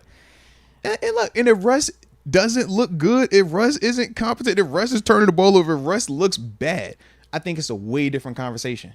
And I don't think it waits 3-4 weeks to do it either, because we've already seen one game already in season from Justin Fields. But... based off of what this dude has done every single time he's played in the league, I'm like, yeah, I'm going to give that the opportunity if it's healthy. Well, especially because Tomlin already declared him the starter and everything. So if Russ is healthy for week 2 here, and he's only been out for, what would this be after this, like a week, I guess. A week, yeah. Yeah, because he still played in that second preseason. Now that makes nobody played in the third one. Now that makes me wonder though if he is actually going to be fully healthy, because we know how, and that's real. Yeah, we handled him in the calf situation early in training camp, and he was basically out for 2.5, almost 3 weeks. I'm with you. So is a week enough for Russ to even be 100% healthy? But I feel like if Tomlin declared him the starter, Russ is only out for a week, Fields plays in the first game, it would be a lot of waffling for you to go off this week 1 game and say, oh, everything's equal, both Russ and Fields are healthy. Yeah, we're going to go with Fields. Sorry, Russ. Yeah. That would be like a benching. That's what it feels like. That was why I was a little surprised. But that's why, because I'm like, that's why I'm saying, to that? You tell Russ, I don't know if it's completely healthy just yet. You're still limited. Let's heal that up fully. I just think you playing a dangerous game when you We're going to protect Russ from himself. That's all. And aggravating that calf. They said if he's hurt, he's hurt. If he's hurt, he's hurt. But if he's not, then it's like, well, why wouldn't I want this guy out there? Do we not think that Russ is capable? Because that's what it kind of turns into me and like I said, once again, and I hate when we got to do this, because I feel like, it comes off as like, you're slandering Fields, and I'm not. Like I said, I was definitely impressed. I liked everything I saw from Fields yesterday, but my whole thing is like, he didn't even throw it. Like, it wasn't like he was scoring. We didn't score touchdowns, man. Whereas that's the one thing that we know Russ does. And if everything is the same, and we're saying that, hey, we know Russ can give you this, but we're saying the thing that Russ does way better is actually put the points on the board. Like, why wouldn't we want that? Like, yeah. I think you could flip it and say it was just 1 week of Fields in the system, and I'd be intrigued if we can get some red zone scores with Fields as he develops, and like this is his team. Yeah. From week 1 on. Yeah. could he build that continuity? Which could he is build true. that chemistry? That's true. Because there's a flip side to it too. There, Yeah. I mean, Fields, you're talking more. You're thinking more about the potential and the upside. Yeah. And what could be with him. Whereas Fields, yeah, you are. Or with Russ, you're going back on his experience and him being a veteran and everything and what he's done in the past. So I mean, both are hypotheticals, and. Yeah, if you're probably going to lean one of the bigger hypothetical though. I know. I was going to say Fields is probably the bigger hypothetical at this point. Yeah. Of like, would you expect Fields to continue to develop and ultimately take hold of this offense, be the franchise quarterback after like 3-4 weeks, like put his definitive stamp on that, have very low turnover games, be playing a style that's very conducive to winning? Is that more of a risk or a hypothetical than Russ coming in here and doing a lot of the stuff that you're saying? Probably, I'll admit that. This is the issue, and we do it. And it's but it's interesting. It's not just with these quarterbacks. This is the real life thing, though. Russ has the lower ceiling, but the infinitely higher floor. Yeah. Justin Fields and I has said the we infinitely both said higher that going into week one anyway. Very low floor. Yeah, absolutely, but that's what it is. But I feel like that's what it is. You know what? Small sample size, but off this week one game, to me, Fields raised his floor a little bit to me. Okay. It's small game sample, but like I can only go off what I've seen from Fields in a Steeler uniform.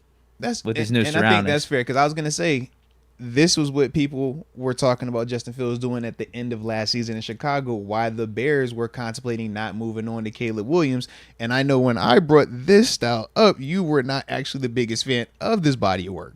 So that's why I was just like, I just didn't think that was enough for you to be feeling like, yo, I'm ready to see more of it. Because the last couple of games in Chicago, that's what he was doing. It looked like that. It was the weirdo. It's not no turnover. He gonna use the legs. He gonna hit these little scattered passes. That was his best football in his career. But it's almost like about 80-85% of what we've seen from him in Chicago hasn't been this. So it's like, I'm with you. Should we be going all in on this and trading a second round pick, you which know I didn't want to do, but we got him for a 6 ultimately. That's right, that's and that's an the game absolute changer. Steal. Definitely a game changer. Who's saying no to that? All right. And that's why I had my questions about Fields going into week one versus a Russell Wilson. If it was only Fields here and we traded Kenny and it's Fields and Kyle Allen, then yeah, you got to go with Fields. But with us having a Russell Wilson and us obviously trying to win games, I feel like Russ gives us a better chance. So that's why I didn't know what to expect with Fields, to be honest, coming into this. I thought we could win with him if he played like he did, and I think he played it to a T. And that's he has to keep doing this. At least that. At least make that the floor, because this is how we were playing with Kenny in a way. I mean, even at times, Kenny was playing worse. No, trust me. And we were still winning games, but Kenny, with not throwing the turnover or not throwing the interceptions, not having turnovers or anything, was keeping us in it. Yeah. And then we could have a clutch drive or something in the fourth quarter, come out of the stadium with a dub. So, like, if Fields can at least be doing this, right, we know we can win games. And it's almost like we can wait and win as he develops, and we could see what the potential can really grow into. No, I get your perspective. I definitely do. And I think this is more so going to be risk management and what Coach Simon can stomach. Because with your approach, I do get what you're trying to accomplish. You're like, bro, if everything else around this is going to be perfect, how long until this develops? And if it does develop, while at least maintaining this floor, we got a chance to hit goal. My perspective on it is, yes, I like this opportunity for it to hit goal, but I just feel odds-wise, it's a higher probability that this bottoms out and reverts back to something that we don't want. And now everything else is strained out a lot more. Whereas with Russ, I just think that for him, it's less volatility, but I don't think we will ever get back to what we think we could get to with Fields up here. But I just think it's way less volatility, and this isn't going to stress the special teams out too much. This isn't going to stress out this defense too much. It's not going to ask too much of this offense. And I just think across the board, that's the whole, what you willing to stomach, man. The way Fields played, it didn't stress out the defense at all. Like you said, only 1-3 and out. But he has to keep this going. He had to have to keep it going. Right. Based off what he did, it's like, yo, I'm optimistic as heck about Fields. I would be like, yeah, he could keep doing this. But I also know there are going to be a lot of people that don't feel as optimistic because they've seen a little bit more of the Chicago. And they remember that. And they're going to be like, well, that's all well and good until one of them fumbled snaps actually is a turnover. Now, how does that impact the game? Right? hey, instead of you making every good decision, now he had that bad read. Oh man, okay, it's a pick now. It's like that's the type of stuff that if he strings together enough like games, that, yeah. though, I think you can give him the benefit of doubt for a clunker here. And though. I do agree with that. I do. But it all depends on Russ's health and Tomlin's decision on the starter. If Russ is down, then I think this is perfect for Fields, because I thought Fields yesterday was a perfect scenario. You don't have to look over your shoulder. Russ is in uniform, and shout out to Russ actually showing up. And it's not awkward either because you're not benching Russ. It's like, you're hurt, bro. We got to play Fields. Not just that, but I would also say this, man. Russ is actually a great teammate. You saw him do what? Full uniform, stand on the sideline, be engaged, right? Communicate and let people know what the players were giving, his advice, his insight. Wasn't pouting, wasn't in his feelings, didn't give you any negative energy like we've seen before. That was the other part that I'm like, I like that, but that only works when it's a clear situation of this guy is hurt. Not we trying to play this weird game of I want to see this, hold you, let me play, let me try to get the best of both worlds. I just think that that's the dangerous game, man. I know it is. Trust me. That's why I think. That's why I think if Russ is 100%, Tomlin is gonna go with Russ for week 2. But if this is anything like the start of training camp and Russ is out for 3 weeks and the Steelers want to be extra cautious about it, Fields can at least give us the floor from week 1 and improve on it. Yeah. It's gonna be an interesting decision. I don't think it's as clear cut from my standpoint that Tomlin will just bring back Russ and be the starter. I feel like the longer Fields gets a chance to show, the better it's going to be. If Fields went out there and threw 3 touchdowns yesterday, I think it's a very different conversation. But that wasn't what happened. So we're still going back to more of the speculation, more of the I hope, I think, I wish. Whereas up until this point, only one has actually consistently done regardless of the uniform, and that's been Russ. So like I said, if Russ can't go this week, this gives Fields another great opportunity, though. I don't see why he can't cut it up against Denver. Yeah. But I think it's just like, that's kind of how I look at it with it, though, man. So I could definitely see your perspective, though, bro. Yeah, I think Tomlin will go with Russ. Like, that's going to be his decision. I'm not saying Tomlin is going to pick Fields, but I would just be really patient with Russ's calf and let Fields go out there for another couple weeks. And trust me, I'm not saying, like, if it's not feeling great, sit down. and for multiple reasons. I do agree. I want to see some more of Fields. I want it done the right way, but I also don't want this to be a thing where for Russ, because you want to get back this week to shut everybody up and you play this week and next week, but now I'm going to miss you for 2 more weeks because the calf popped back up. I kind of want it to be put to rest. So if that means, you got to sit these first 2 games, sit these first 2 games. We got to sit the first 3 games. Cool. You rolling the dice. Yes, you're rolling the dice, because if Justin Fields balls out, you could lose your spot 100%. But to me, you might have a spot around the league, though, too. We could trade you at some point here with how bad these quarterbacks are playing.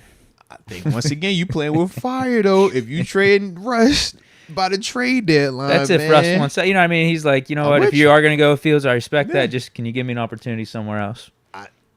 Fair. Like you said, you don't be caring about bad quarterback play, so that's cool, bro. What do you mean? What you mean? You so quick to move off of people, man. You about to move off of Russ. I'm just like, all right. I know how you felt about Justin Fields. That's all, man. This was great, but this was one game. You felt different about him longer than you felt like this about him. That's all I'm saying, bro. Yeah. That's all it takes. A little change of scenery. It's all with Geno Smith. Matt Stafford wins the Super Bowl with the Rams. Yeah. Baker doing good in Tampa. Respect, bro. Respect. You don't like Baker, though. I like Baker's game. That's all it takes. I've been a Baker guy. I like his game. Not you for don't like his game, bro. For $30 million, it's not bad. I mean, now when you be telling me Baker suck, you don't like him. I'm like, bro, Baker's a good quarterback, bro. He's in that class. He's a good quarterback. He's in that class with all those guys. He's a good quarterback, man. He looked good yesterday. He's a good quarterback, I'll give him bro. Props. He has playoff victory. I'm not paying him more than Mahomes. I'm sorry. I'm not paying him more than $50 million. The only reason Mahomes hasn't gotten more because he chooses not. If Mahomes want to go out there and get $70 million, you know he can get $70 million tomorrow. Well, that's why I want Mahomes as my quarterback. A guy that has perspective. A guy that's not just trying to take all the money for himself. Jared Goff, what's he getting? 50-something million, 55 million. Dak, now he's getting 60. Trevor Lawrence, 55. Tua, 55. My God. Everybody getting paid, bro. My God. The price is going up, man. You better find your guy. We'll see what Josh Allen does. Did I really spill? Oh, my God. Bro, I'm so upset. This is crazy, bro. Like, yo, is there a hole? Oh, it's a hole in it. That's what happened. So it's a hole in my daggone Gatorade, fam. Oh, that look. And I had a fit on the day, too, D. Dog. Oh, I'm a little upset about this one. All right. Let me. Oh, my goodness, Deke. I got juice all on myself, man. Oh, yeah. I don't want to use this. My pink terrible towel. I don't want to mess the pink terrible towel up. I figured that out. You just got to eat it? I just got to eat it right now, bro. This is bad, bro. We'll see what happens with Josh Allen, though, when his new contract time's up. Is he going to break the bank? Or is he going to look out for his teammates? Why you coming at Josh like this, bro? Leave Josh out of this, man. Leave Josh out of this, man.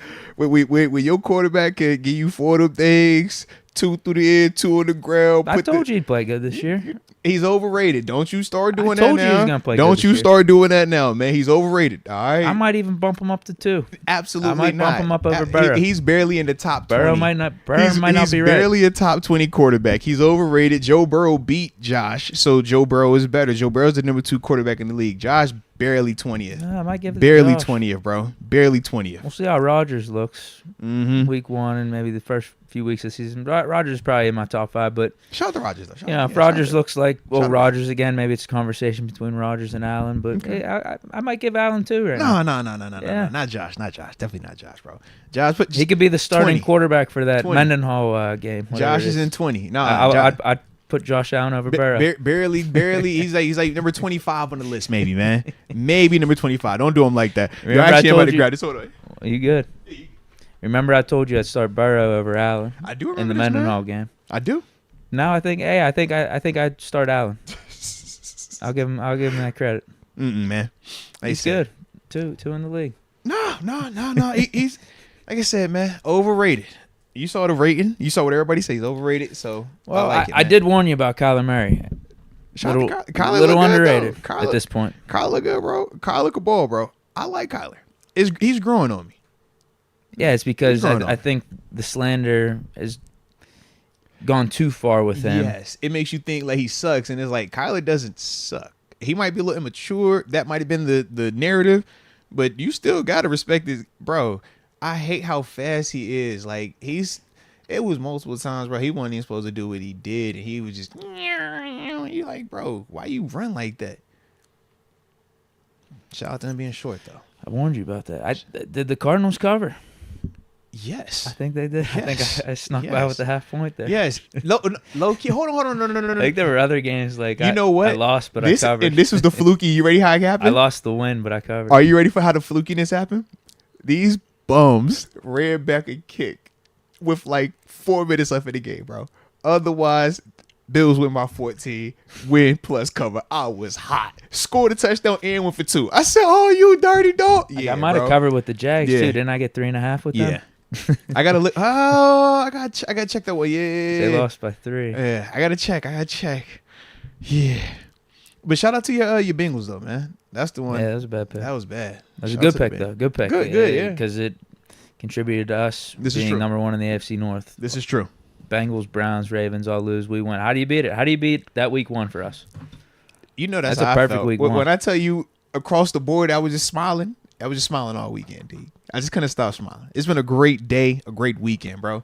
Up until this Gatorade leaking on my fit. Oh, man, I'm so hot, Deke. Man, I got red Gatorade all on my joint now, man. Yeah, that's tough. The red, too. Bro. Oh, I can't even hide this one. Lord. Oh, they can't even tell I got the dang on banner up. Shout out to the banner. Otherwise, yeah. Jeez, man. Rookie mistake over here, bro. I guess they knew what I was thinking. They knew it should have been a yellow Gatorade, huh? Ain't got no gold color Gatorade, huh? Yeah. At least you brought down the red and the blue Gatorade, so I don't get that. You know how it is, man. It's just crazy. I mean, if I gotta bleed something, I suppose to be red. Jeez. Tom J, you right? Jesus, Bill's red. No, it's like red, bro. It's just I had with a whole red on my shirt.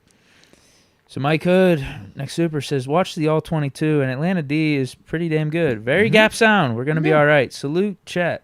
AJ Quan, Tito, X Concepts. It's Victory Monday. Glad to see you're back, Deke. Salute to Mr. Moats. Let's go. Shout out to you, Mike Hood. And, yeah, shout out to you checking the tape because Atlanta defense is good. Their front seven played better than I expected. They got good players. They didn't have good pass rushers, and I thought that held true. Yeah, because they didn't really get after Fields, and it made our O-line look good in the pass protection. And who were the two guys that actually made plays on Fields in terms of getting sacks? I don't even remember. Grady Jarrett and Matthew Judon. Yeah, Jarrett the did have two dudes sack. that we said. But it's like, man, we knew that they didn't really present a ton of, threats that way. We said the strength of their team, though, was their secondary. Jesse Bates, Justin Simmons, and A.J. Terrell. We saw what GP was able to do at A.J. Terrell. Shout out to GP for that. That's what you want to see. That's a $70 million corner over there, man. All right, he got a nice deal. And he got snubbed of an extra 30 yards in that one pass. True. But and he got snubbed, too, whenever he ran the one after he fell down with the ball. They said he was touchdown, and he wasn't. Yeah, I think he ran for an extra 10 or 15 yards. I did see that, but you know what? Crazy. But you know Another what? Bad ref but you call. know what, though? Because of what he could have almost done at the end of that day going second quarter, we just going to let all that ride. Because I'm like, GP, bro, what do you do it? Get out of bounds. Oh, Lord. And it worked out. I mean, I kind of appreciate it. It's almost like you catch him off guard like that L. Bell play against the Bengals. Hey, look, I get all that, but, bruh, the clock. I know. The clock, bruh, because that could have been all the way left. And we would have been over here hot. We did have that timeout, though. Bruh, it wouldn't have mattered. He was running. The clock would have ran out. Yeah, what am I thinking? But he did run out with 1 second left. It was not intentional, bro. I know. Yeah, bro. So that's why I'm just like, it was tough. I'm like, GP, as much as I love this part, I'm like, please, this situational awareness next time, man. Because other than that, you was balling. Got to block a little better. But other than that, though, everything was balling. But it's like, bro, come on, man. Come on. Naj look good, too. Shout out to Najee, man. Yeah, not bad. I wanted to see some more Jaylen Warren, but maybe we're like Russ's calf, being extra cautious with Warren and his hamstring. I could see that. I also thought that the physical approach was better this game because I thought if we were to try to do some of the lateral stuff, which we did with GP at times, Atlanta to me looked too fast and too good for that. But when we started to run directly at them with Naj and play more of the 13 personnel, Muth, Darnell Washington, Michael Pruitt being out there, 14 personnel, adding Connor Hayward out there, I thought that's when we really were starting to, pick up some more yardage. And then it kind of opened up some of the things with Justin Fields throwing it along with using some of his legs as well. But yeah, Atlanta, man, they got a good defense in terms of definitely stopping the run, man. Well-coached unit also, man. Who is their head coach now? Raheem Morris. We talk about with Raheem, man. We know he's coming over from L.A., where he was the D.C. there throughout their run. And, yeah, we know what their defense was over there, man. So, shout out to them dudes, though, man. But that's also a testament to what we got going on offense right now, man. Germ824 has joined the upper room. Shout out to Germ824. And welcome to the upper room. Yes, indeed. Yes, indeed. Camonier, who do you think is a sleeper for the season on offense/defense? I think Deshaun Elliott for the defense and Zach Frazier for the offense. Also, Dante Jackson. I like it. Yeah, Deshaun Elliott, like I said, this is a proven veteran in this league, man. Good player, physical player, but also has ball skills. Everything that we saw from him, man, if you cut on the Dolphins versus Chiefs wild card game from last year, you're going to see the same type of plays, man. That's the type of player he is, man. Big fan of his game. Love the physicality and versatility that he brings. So I can see that. Definitely with Dante Jackson. I don't know if you've heard it before, but me and TG at times have referenced Dante Jackson as being the guy in terms of like who we think is like the number one corner right now, even though we think JPJ is going to ascend to heights that we think are going to be better than anything.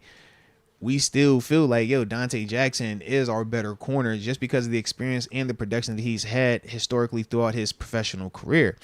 But when you think of that, it's like, man, this is a great scenario that we got if it's going to eventually turn into JPJ being the all-pro, the lockdown guy. He off to a great start. You saw Drake London's stat line, bro? Drake London, I think he's 2 non-existent. catches. Yeah, I was about to say, where was he? Everyone on their offense was non-existent outside of Bajan. Yeah, Kyle Pitts had some moments, but they was getting called back, so I was liking that. Yeah. Yeah, we did a good job. I mean, the game kind of played out how I expected. Would have liked a touchdown or two, but hey, we got more points than them. We were the more physical team. Yeah. They look like they play in the NFC South. We look like we play in the AFC North. That's what I look like. Yeah. Yeah, they were getting after it more than us the first 2 or 3 series. I don't know what the deal is with that, but their O-line was pushing us back. But yeah, whatever you want to attribute to adjustments or just us I think it was just getting used to the regular season finally happening. That's lucky I took it because I said to myself, Cam hadn't played for real, TJ hadn't played for real, Minka was playing, but it wasn't extensively, and then same with Patrick Queen. So I just looked at it like, yo, these dudes are kind of getting acclimated to the upstart, everybody's excited, home opener in front of your home crowd, new head coach Falcons. Like when you have all that new, yeah, you're gonna come out with that added, pep in your step and stuff like that. But once that kind of wears off, now it gets back to, yo, you still the same dudes that we've been whooping up on for how many years now, and kind of went back to that. TJ kept doing TJ Watt type things. Even when they was trying to hold my dog back and not let him be great, he still was great. Take a bow one time. Yeah, glad he was able to get that one at the end so he could at least have a sack on his stat line. Swear, bro. Swear. I'm just like, yo, you mean to tell me you're going to have this type of game and nothing counts? Like, yo. But the walk-off game ender, that was clay. I don't know if it's cheating for me to agree with him and say Deshaun Elliott and Dante Jackson, Zach Frazier after already seeing them. Yeah, we got a chance to see him, yeah. So I'm going to stick with Roman Wilson. Let's go. I'm sticking with him. I'm sticking with Corey Trice. Watch out for him. Let's go. Well, I'm going to stick with Herbig. All right, young Nick Herbig. And I forgot who the heck I even said on offense, bro. Oh, I said Connor Hayward, I think. Maybe. I don't know. I think I said Connor. So I'm going to stick with Connor on offense. If I hadn't said him, I'm saying him again. All right. Let's get you the Moats. Bro, I really got red Gatorade on my shirt, Deke. I'm really upset, bro. Deke, I don't think you understand this, bro. So I had to do Pittsburgh Today Live this morning. That's PTL, some risk right? management, right? We were just talking about that. Risk management. If you're going to drink Gatorade, you drink the red Gatorade, it might spill. I've been in this fit since 6 this morning, bro. I've been feeling good. I changed real quick to the Steelers TV. I put it back on just for the show. And when I saw you pop up, I'm like, yo, we vibed out. So the fact that this is on my shirt now, Deke, I'm hot. My pants is low-key still kind of wet, too, from it. Yeah, my pocket all drenched. It's like, yo, it's a bad moment right here, man. Like, why? Why? What I done? What I do? What I done to anybody, bro? I thought we was in here having a good time. Why the Gatorade got spill on me? Your Gatorade ain't spill on you. Well, at least you drink the water. But, yeah, water. It ain't spill on you, man. I want seat comfort, bro. All right. Let's go, UW. Says, Moats, why in God's green earth are we allergic to using the middle of the field? We just overpaid Muth, in my opinion. Use him. A win is a win, but come on. Stall me out. We'll talk Muth in a little bit. Stall us out on that one. But I'll say this. The big reason why we weren't going at the middle of the field, the best players on the Falcons defense were in the middle of the field. Jesse Bates and Justin Simmons. Those were the two dudes that we essentially stayed away from. And I'm not going to lie, I didn't have a problem with that, man. Especially with how our defense was playing. I did not have a problem with that. We didn't need to risk it. We get up 12-10 in the third quarter and then 15-10. It's like defense is shutting them out. Just don't turn the ball over on offense. Where do we take our shots at, Deke? On the perimeter. We had GP on the outside. And GP stood up like a big dog. That's what you need from wide receiver one. If GP's doing that, we fine. But that has to be the explosive element. But that was why we stayed away from the middle of the field. Because they were having Justin Simmons and Jesse Bates roam there the same way on our defense. We have Minka Fitzpatrick roam in the middle of the field. They just got two of them versions over there. Or two guys that are very, very close to Minka over there. So that was the big reason why we ain't mess with that middle like that. Like I said, I wasn't tripping on that. Was not tripping on that at all, man. Tons of fun. Hold on real quick. It was let me get this one from AJ real quick. It was a little earlier. He is with the more shout outs. He says, Leah Warren, shout out to her. X1 Concepts, Bro Berrien, shout to COVID-19, putting me and Pops down. Dang, that definitely sucks. A tiny bit. Defense, I'm not going to do that. Defense in full effect. Let's go Steelers. 22, question mark. But GP, fire Boz the GOAT. I like what I saw from Naj, man. I really thought that Naj early on, especially like what you were talking about when Atlanta was coming out and they were kind of being the dictators of everything. I thought that Najee's intensity and his passion early on was the thing that kind of woke us up. Yeah, like when the rest of us was like, you watching our offense, it's like y'all are not flat, but y'all aren't matching their intensity. I thought that Najee was the one who sparked that whole thing up from start to finish. And that's the thing that I do like about Najee. I feel like every time I watch him early in the games, he's always like turned on some, like, I'm in your face, I'm talking at you, like, I don't care. And I feel like everybody else kind of like rises up and catches on to his wave, but I feel like he's always the one out the gate on that type of time. Usually Broderick is another one that's like that. Regular season Broderick, not preseason. I'm convinced Broderick needs regular season games, bro. I'm convinced. It's like, bro, I watched you 3 preseason games. I hate you. I watch you in 1 regular season game. I'm like, okay, all right, it's Broderick. I'm good again. I'm good. Thank you. I wanted to give him a hug. Okay. But I just feel like with Najee, man, he always give that type of energy, man. So shout out to Najee, man. And yeah, GP, man, look like wide receiver 1, baby. Keep doing that. You wide receiver 1. Yeah. You get paid a lot. You do that. Tons of fun. Says 6 field goals. Man, shout out to Boss.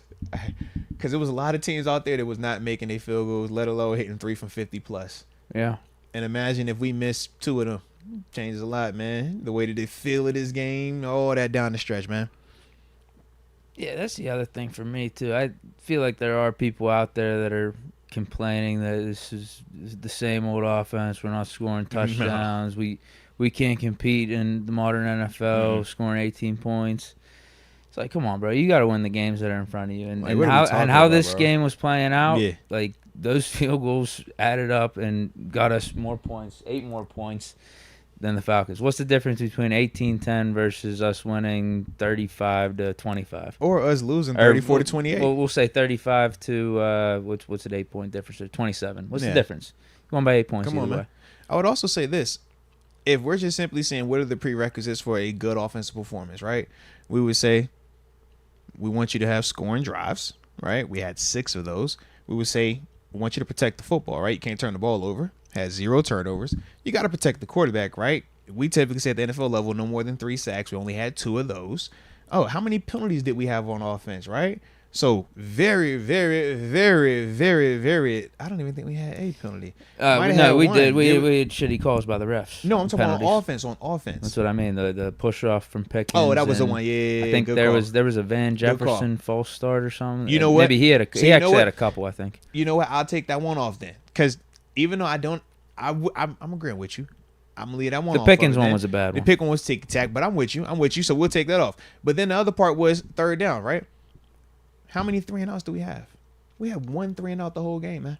So now you tell me we're sustaining drives? That's the argument in terms of to help your defense out. So everything that we need to hit on, except what? We want, instead of it being 6 field goals, we want to have touchdowns in there somewhere.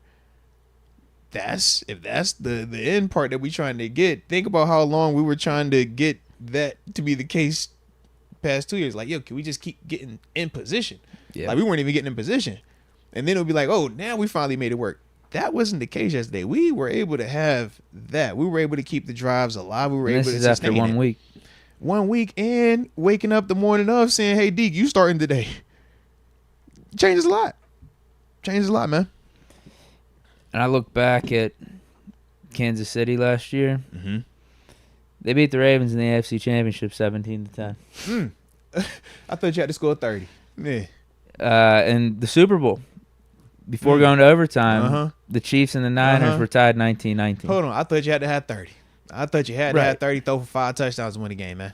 No, you don't have to. Obviously, it is nice if your offense is capable of winning in a shootout, and that remains to be seen. We need to keep developing as a unit, as a group together. But the same way you got to win in a shootout, a win's a win. Exactly, and that's something guys like Mahomes have perfected. Where if it is a grinded out game, he knows how to play to that. Yeah, you got to know how to. When it is a shootout, you know how to ramp it up. Exactly. You pick your spots. Yeah, and they're 2 different styles of games. Like with the shootout, you are gonna have a higher probability of a turnover, but you accept it because you know this is what it is. You got to come out and outgun this dude, man. But there are times where it's like, yo, all 11 of us, we got to play this one a little bit close to the vest. It's not gonna be this elaborate plan. It's gonna be more tight. Then we got to pick our spot. And both things matter. And like you said, you see it in the regular season. You saw it in the postseason last year. You look at the Lions and Niners game, right? A lot higher scoring. A lot more of that. But different in the Super Bowl. Super Bowl was more of the, I know everything you do. You know everything I do. I know what your strengths are and weaknesses are. So it's not going to always look good. But you still got to find a way to win. And that's what we ultimately did yesterday, man. So if our defense is, and my point is, if our defense is playing like that, how many shootouts are we really going to be in? And that's my thing. Who knows? I mean, you go up against quarterbacks like Mahomes and Burrow, and they could ultimately get to that point. But let's not act like a really good defense can't neutralize a good offense or a good quarterback. How many times do we see it? And on a given game or a given week. I mean, you brought up Joe Burrow. Now, I don't know if you wanted to say that was more of the injury or was it more of the Patriots?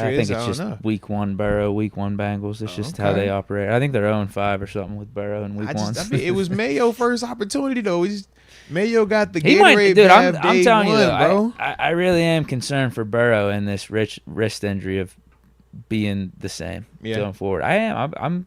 I don't know if he will be. Jamar Chase even pulled back up. He said, bro, I ain't sitting out. I ain't Hassan Reddick. Hassan giving up money. Chase said, bro, I'm pulling up. I like Jamar Chase. You a smart man, bro. Shout out to Jamar Chase, man. Yeah, I can't believe his deal isn't done yet. Man. But what's crazy is if you think about it, with Jefferson last year, he played that whole season without having his big contract. Yeah. Which was wild. And he gets hurt, but then he's just still that good. He's just still that amazing. But even when he got hurt, he already had 1,000 yards too. Like this, Jefferson was different, bro. Yeah, he's unreal. But I like Jamar though. Jamar ain't going for it. Jamar said, "You gonna pay me still though." I just think that I don't know, because I was gonna wonder, does he pull this and now say, since I am doing this, you got to bump up that money a little bit more now? They're not going to listen to that. I would agree. And he still has a year left, so he can't play the whole, I'm definitely not coming back. He's like, you got this year, plus they could tag you, man. It's tough. AJ Martinez, Stan Tito, shout out to Fields for doing what it takes. Let's go. My arse is suntanning in the front yard with my 40 and my 45 people getting crazy. Okay. Now you said with your 40, like your 40 OE, or your 40, that big thump or that back the butt off me, man. If I lay something down, I ain't know which 40 he was talking about. You feel me, Deke? I ain't know. You gotta be clarifying that. But shout out to the 45 people that's getting crazy though. I like that though. That's fire. Anytime you get to party with people you want to be with, always salute that. And in fact, if y'all digging the convo today, because I do see we are extra chunky in the congregation today, y'all hit that like button one time for the culture. And of course, don't forget to subscribe. Y'all see how we doing it this year, man. We obviously keeping it fire with the live shows, but we got a lot of content dropping, man. So make sure y'all keep rocking with us, man. You don't want to miss out on any of that type of stuff. And we also know on the website, arthurmoats.com. Check that out, man. It's more of a central location for everything that we got going on as well, man. But definitely appreciate each and every one of y'all rocking with us on this here Victory Monday, baby. John Rye says, y'all owe Broderick an apology. No, I'm not going to owe him an apology. But what I will say is, if you play like that, you won't get criticized. That's what you're supposed to play like. If that looked like that in the preseason, you would never hear anybody say anything negative about Broderick. The problem was Broderick ain't play like that in the preseason. But I would flip it and say, what about Dan Moore? Because y'all always talk bad about Dan Moore. You ain't never apologized that, man. He looked good in the preseason. He ain't look good yesterday, did he not? What's up with that? But in all senses, though, man, shout out to the O-line, man. I thought Broderick looked good out there. I thought James Daniels played well. Zach Frazier played well, especially for it to be his first NFL start. Hey, do your thing. Spencer Anderson, first NFL start. Do your thing. Dan Moore, man, keep doing your thing. Frazier drew a holding call against him. He was moving up to the second level. You seen him, right? You seen him. Frazier looked good. I can't wait to go back and watch him again. All 22.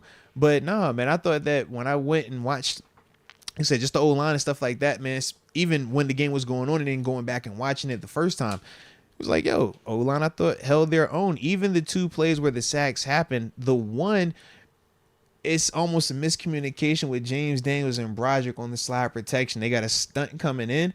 And for James, you can tell he's anticipating, I'm going to come off of this, Broderick's going to squeeze down. But Broderick kind of like reads it as, yo, you're going to sit here and I'm going to give you body hope. He comes off, and that's how my man go out there and hit my man Fields. The other one, just Judon making a play. Shout out to Matthew Judon. But it's like, man, Like, yeah, I thought the dudes look good, man. Now, we know with Atlanta, that's not one of their strengths. So I'm glad that we made that look the case. Because if we would have come out here and Atlanta was killing us in the pass rush, and we know Atlanta doesn't rush the passer well, that's a big issue. But it looked like it was supposed to look. But I was a little bit more impressed with the ability to run the ball the way that we did. It wasn't perfect. It wasn't like we were just dominating them, but I thought we situationally could run the ball. And I did like that. Now, I still want us to be, I don't know if this was O-line, Justin Fields, or just the overall communication, but our short yardage stuff, bro, like, yeah, I don't like. It's crazy. It just seems like a little awkward. Yeah, I don't know what it is. It just seems off, especially with Fields. Like Fields right, he being should there, kill. Yeah, that should help us so much more on 3rd and shorts. That's what I'm saying. Like Fields is way too athletic, but it just looked like uncomfortable. I'm like, yo, all right, we got that one, but even that was all right.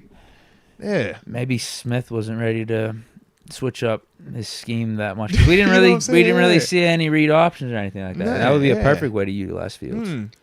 But I'm with you. I'm like if you know Fields is the guy for Denver, or you think it's leaning that way, get some of those design run plays in there. Design runs. We did we did the QB sneak with it all spread out. That worked. But outside of that, I don't remember many others. Yeah, I'm like, give me something where it's not just line up under the quarter or line up under center and know he's gonna shove you. Like, bro, this is Justin Fields, man. Like his ability to RPO, his ability to triple option where you really give him this and he can throw that it's like, that's real life. That's when we watch Buffalo. That's what they do with Josh. It's like, yo, Fields is definitely capable of doing them same exact things. He was making some nice throws on the run too in the play action. So why not in a read option setting? Right, but it was almost like, I don't know. That's why I was like, I don't know if it was O-line, I don't know if it was the Fields, I don't know if it was Arthur Smith or just the combination. But that was the only thing I was like, yo, can we get that part better, man? Yeah, and especially that QB sneak, that was atrocious. Yeah. I don't know what the hell bro. happened. They knew I don't know. The snap was out before anyone on the offensive line or even Fields knew somehow. I feel like they knew the play before we even knew what the play was. Yeah, I was wondering to myself, what's the play was? I'm like, bro, how are you calling TJ for offsides and not this? But then I'm like, no, it was bro. Just our guys not knowing what the hell's going on. Yeah, bro. Yeah. It's like, I don't know what we're doing right now. I didn't mind the call to go for it because right there you get that and potentially get a touchdown. Game's over. Yeah. So, I was like 50-50 on it. What did I miss? Were people upset about that? I don't know. I think it was just the situation where you kick it, you go up 8 then. So you go up 8, 18-10. And they look at that as... Because I'm like, yo, you still score a touchdown. No, it's not over. You just have more insurance. Right. Whereas like the touchdown, though, I feel like the touchdown, that's like the headshot. That's the... It's like the Falcons can't beat you on a touchdown late in the fourth. Now they really got to go to work. 18-10. Yeah. So, you just have more insurance versus sneaking in and then having the potential of not getting it, and then you're just only up 5. But if you do get it, you could just close out the game right then and there. Respect. So, I'm not against us going for that on especially on a QB sneak. I felt like we were being aggressive. We were having success. Why not? Terrible execution, though. Absolutely atrocious. It was like, I don't know what that was, who was at fault, but let's be better, please. AJ Martinez says, shout out to Sabrina for checking up on me. Shout out to Sabrina. Heck yeah. I like when she check up on AJ, man. That's good vibes. Deke, I'm really upset about this red Gatorade because I'm kind of thirsty for the red Gatorade specifically, and I know I'm gonna There's still more left, guys. Yeah, but on I got this big red. I don't think this thing's gonna come out, bro. This is really unfortunate today. It's like just bothering me now. There's no reason not to drink the red Gatorade now. I know, but it's bothering me because I'm just like hot about my shirt, bro. You know what I mean? It's like, yo, it's like it was fly. I felt good. Now I don't feel good about it. I gotta drink this with us. Yeah. Bum ass. Oh. Bumtail Gatorade. Y'all, that's it. I know I'm really hot. I apologize. Hot about this, bro. Sorry. 828 Style says if Tutu's feet wasn't so heavy, he'd be a real beast. He leaves so many more yards on the field because of stumbling after every juke. If his feet were a little sweeter, he'd be the best back in the league. Good game, though, for Tutu.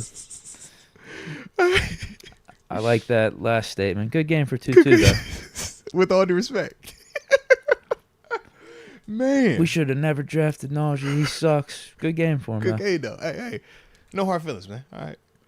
Nah, man. I thought Naj did what he was supposed to do out there. We know how Naj play. Najee ain't never gonna have these like super duper light feet. Well, I was gonna say, is this even like that bad of a take? If we're being honest, this is though, Naj. Because he's right. If Najee maybe was a little bit more swift, he would be the best back in the league. But we know it's Naj. Naj is a bully. All right, if you want that pretty, jab work, man, go watch one of them little running backs, man. All right, Naj is playing to punch you in the eye and black your eye, and I like it. And I thought that he did exactly what we needed yesterday, man. Now he did good. Yeah, it was nice to see him get off to a good start for the season. He was running like it was December. Right. That's what we like. That wasn't September Najee. That was December Naj. He run like that all year, man. He gonna get another 1,000 out there. I don't know how much we're gonna pay him. He's on pace. What do you have, like 70?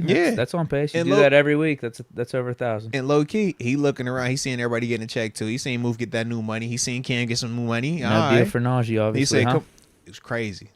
It's week 1 already happened. It's done. Yeah, it's done. Yeah, it's a wrap. No negotiations during the season. It's a wrap, bro. So for him, he's like, man, I got to go get that bag somewhere. But I like it though, man. I thought he did good. Shout out to Naj. Richard Hunt, Balls, 6 field goals, podcast, 600 episodes. Just saying. Bro, I ain't even catch that. Meant it to was be. destiny, bro. Facts. It was destiny. Hey, I hit that like button for the 600th episode, man. The 600th live episode. Let's emphasize that part, because guess we haven't been in here more than 600 times. But live. We live, baby. So shout out to that one. Brent Fox, salute and happy 600. Wouldn't be a great show without a wild Deke take. Russ out for the season. No. Better fire your source, Deke. No. Whoa. We won't need him off of here yet. Don't do that.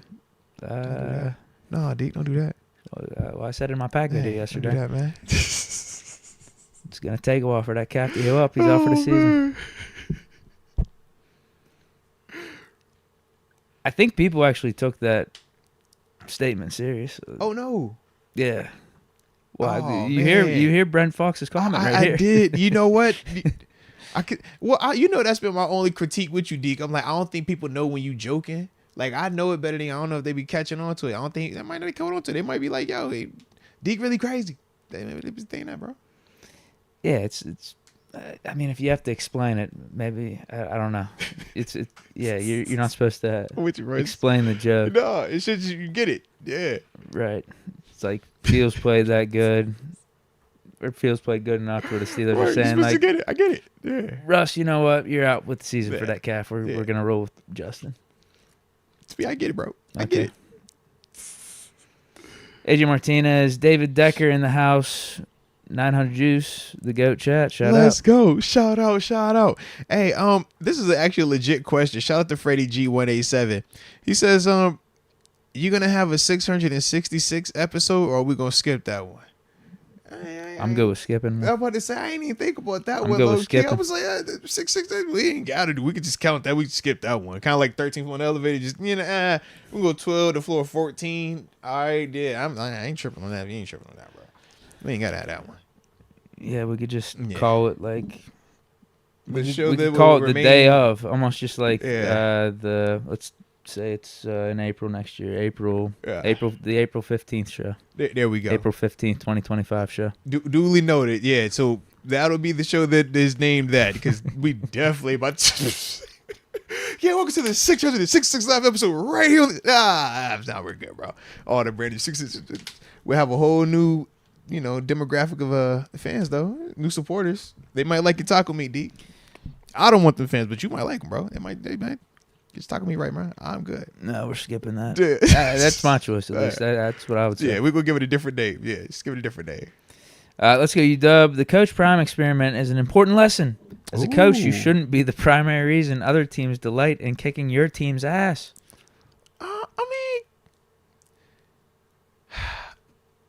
I think it's yes and no. I think under normal circumstances, sure. I think for this specific circumstance, look at what he's done for Colorado, the university. The amount of money for donations has increased crazily. The amount of engagement has increased crazily.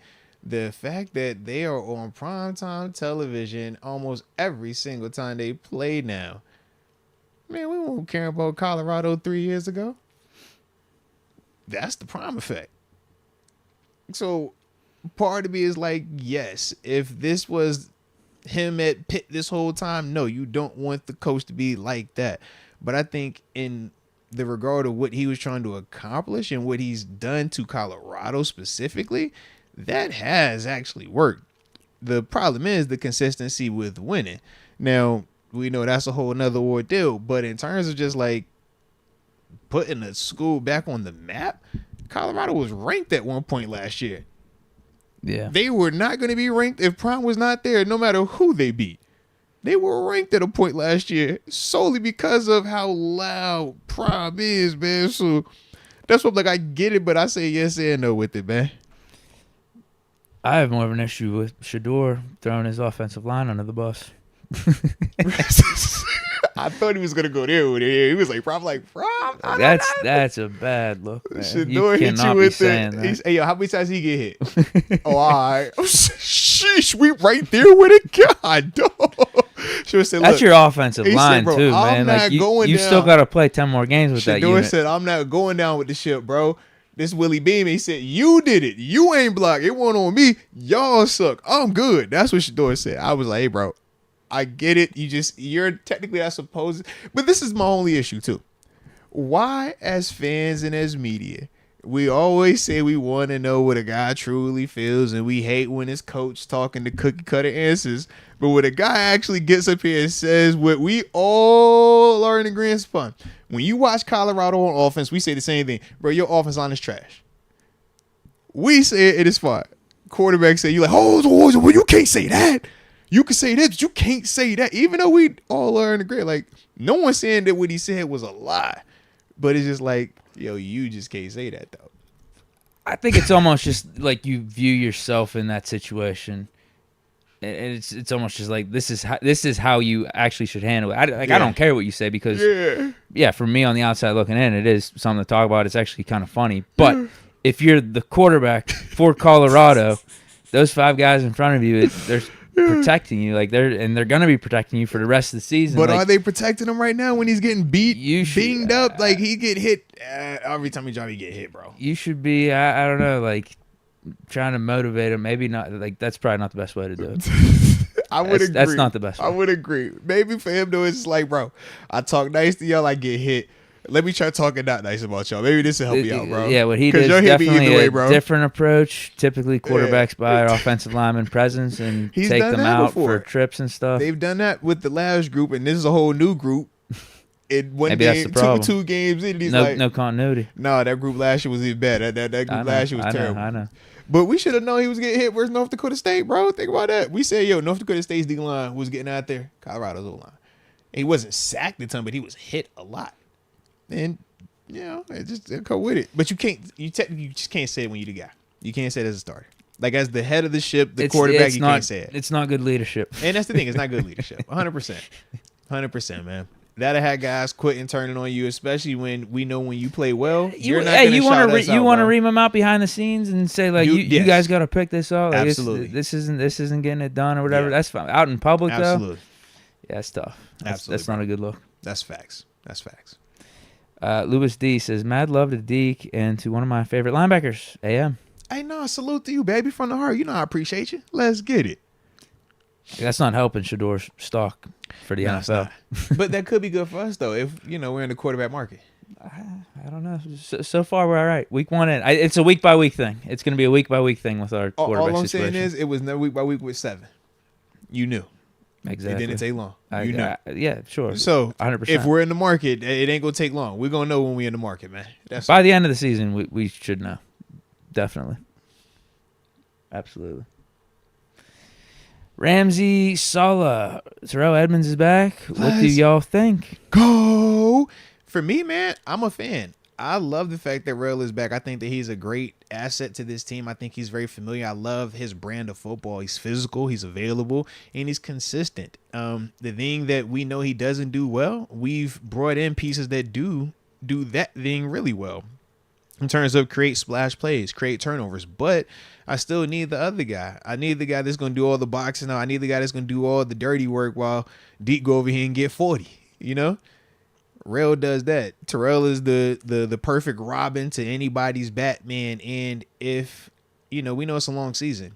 If Deshaun Elliott, KZ, Minka, if anybody gets bumped up, bruised along the way, Peyton Wilson, Patrick Queen, any of these type of dudes, man, Beanie Bishop, right? Any of these dudes get bumped up along the way, you just feel a lot better about the guy that you would be putting in there versus the alternative to what it could be. Yeah, and injuries happen. Yeah.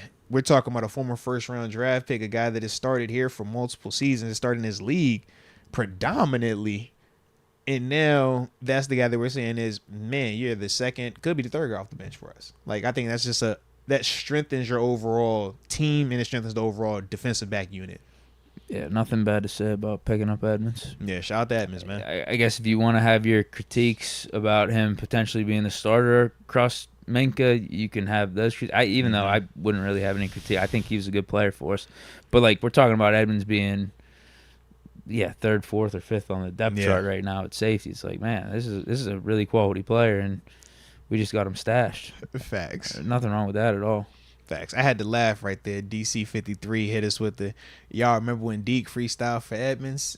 And I was like, yeah, when we had him on the guest. Did I actually freestyle? No, I don't think I did. Yeah, you gave him the beat. I was ready to go, though. I was ready. Because it was right when Edmonds was dropping his music. Yeah. Bro, you be doing some funny stuff, bro. You be doing some funny stuff. You definitely started beatbox for the man, bro. Shout out, bro. Shout out. Richard Arbizo says, need to get someone else besides 19 blocking. Not just 19. I know the exact play you talking about. It was 19 and there was another teen over there. Sticks.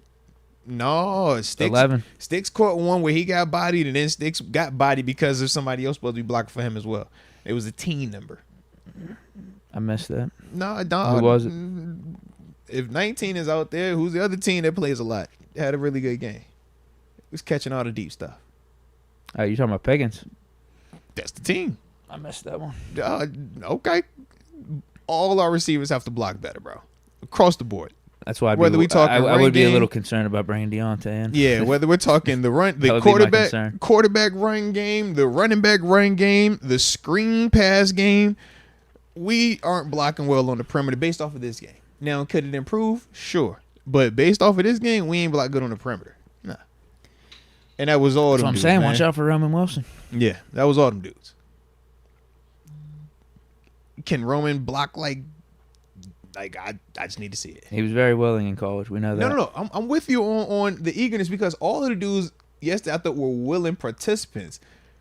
It was just when you would watch what took place, like Calvin, it was, respectfully, he just looked like he was too little. GP, respectfully, started out with a good pop, and then it was like, get out of here.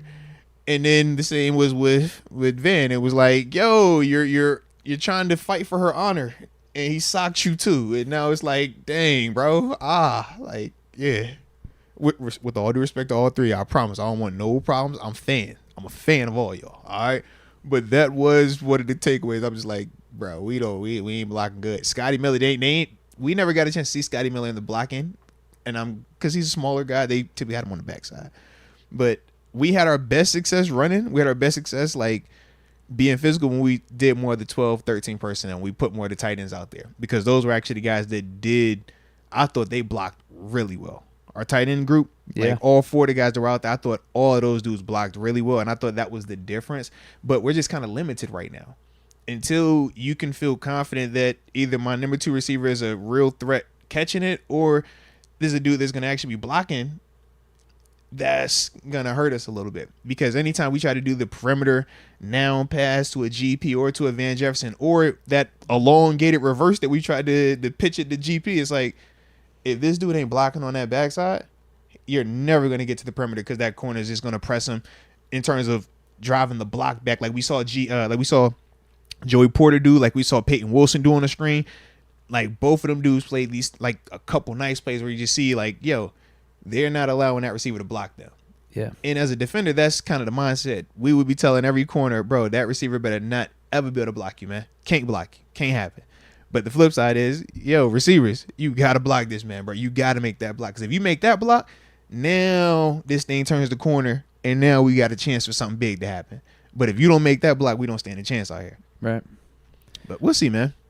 I mean, I feel like it's like back and forth. Like, I feel like we've upgraded the catchers in the room, but the blocking isn't as good as last year. I feel like Allen Robinson, he do that. But I feel like Van Jefferson give me more as a receiver. Yeah. Although losing Deontay is a big hit to the receivers. Yes, more so from the catching standpoint, not the blocking standpoint. Definitely catching at times, I guess. Not the catching standpoint. I mean, yeah, the catching, yeah. The blocker would look the same. Deontay blocks like runoff, and it works because of how productive he is as a receiver. And that's why I say, like, you got to be able to really catch and, like, put up numbers because the runoff can work. DJ isn't going to give you this, but he'll give you the and that'll have you over here, and now you out to play. That works just as good as come here, let me, block you and try to hold you real quick. So just got to pick your poison. AJ Martinez is shouting out Toddy86, Jacob Malesio, Steelers Girl, and Tequila. Shout out to all of that, especially Tequila. I likes that. I likes that a lot. I like it. Greg Yeager. Anyone else kind of tired of Najee? We want to see Jaylen Warren. No, man, no. In due time, though, man, I think that for Jaylen, once he is healthy all the way, in regards if he, like, where his health was, if you knew he was dealing with some form of hamstring tweak or something where he didn't play in that final preseason game and he popped up on the injury report, I don't have an issue with them kind of, taking their time with him. He was still playing, but he doesn't have to be the feature per se. And especially I thought yesterday the game called more so for the more physical style of runner that Najee is. We'll see what Denver looks like, though. Yeah, hopefully Jaylen can get out there sooner rather than later. AJ Martinez, could you imagine Rudolph as our QB1? I mean, which version? If it's the end of the last season, Rudolph, yeah, I could rock with that. Definitely could. Rudolph was basically a top 10 quarterback. Yeah, if he's playing like that, that's the whole Nick Foles effect. It's like, yo, are we getting Nick Foles from that Philly postseason run, or you getting Nick Foles that be starting everywhere else? You be like, which Nick am I getting, man? Yeah, if I got that specific Mason, yeah, I'm with it. Trust me. He's in Tennessee, though. Yeah, I'd be interested to see what he would look like with Arthur Smith calling the plays, because some of the rollouts in the PA booths, I don't think he's necessarily doing as good as a Justin Fields, or at least from what we saw yesterday. But I would like to think Arthur Smith would set up an offense more tailored for Mason Rudolph being here. He would look at those last 3 or 4 games of last season like, how can I replicate what Faulkner and Sullivan were doing for Mason? Like that, I would assume that to be the case, right? Yeah. AJ Martinez, Gary Anderson is 1, but Boz is knocking on the door. Shout out. I have Jeff Reed at 1. I still like Gary Anderson. He's still what? Shout out to you, AJ. I know everybody don't appreciate old Gary. Boswell is knocking on the door, though, for sure. You know the thing that's funny, though, Deke? The way that a lot of our generation is towards Gary Anderson is going to be like how Gray and like the younger generation is going to be towards Boz. We're going to be like, Boz was a dog, bro. Boz, da-da-da. We'll be like, man, he was just a kicker. Oh, all that. That's what they're going to say. He was just a kicker. Not if he wins some Super Bowls. Gary Anderson, bro, he was just a kicker. Oh, all that. They talk about Gary like this was the elite of the elitists. Like doggy dog, roof, double OG, triple OG. Y'all younger Jeremy. Hey, GP, you want number 1? You can take his number. He ain't nothing like that. He ain't done that. He was a kicker. That's what I'm saying, bro. They're going to do Boz the same way. It's unfortunate. I hope not. It's unfortunate, man. 828 style. After last year's snub, TJ will have 25 sacks this year. I can see that. Should have 3 already. 2 strip sacks. He had like 2 tackles for loss, too. Yeah. Fumble recovery. You know he was putting on one of them days. I'll be honest with you. It seemed like a normal TJ game to me.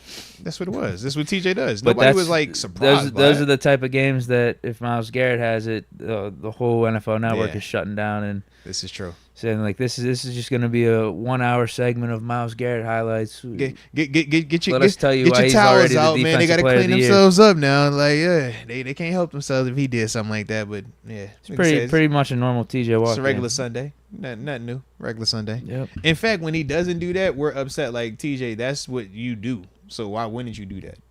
Yeah. Spencer Baxendale gave us $1. Shout out to Spencer, man.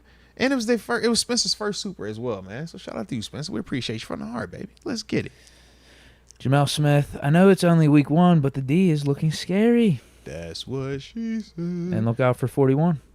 Shout out to number 41, man. I thought Peyton Wilson was flying around, man. I liked his physicality. I liked his fundamentals. Made some good tackles. He that did. Queen was missing. I mean, it happens. When you out there flying around with them athletes, bro, it is not easy. It's like, man, do you want to be a better tackler? And Patrick Queen would definitely be better. I know that's one of the critiques with him, but if you watched him in Baltimore, that was one of his critiques there. He's one of them dudes that flies around. He's going to make a ton of plays, but he's going to miss a ton of tackles. It's PQ. You just live with it because you know, hey, man, it's kind of like, it's not full-on AI, like Allen Iverson mentality if he going to jack a lot of shots, but he going to make a lot of them too. But it's like, yo, you just know this kind of what comes with him.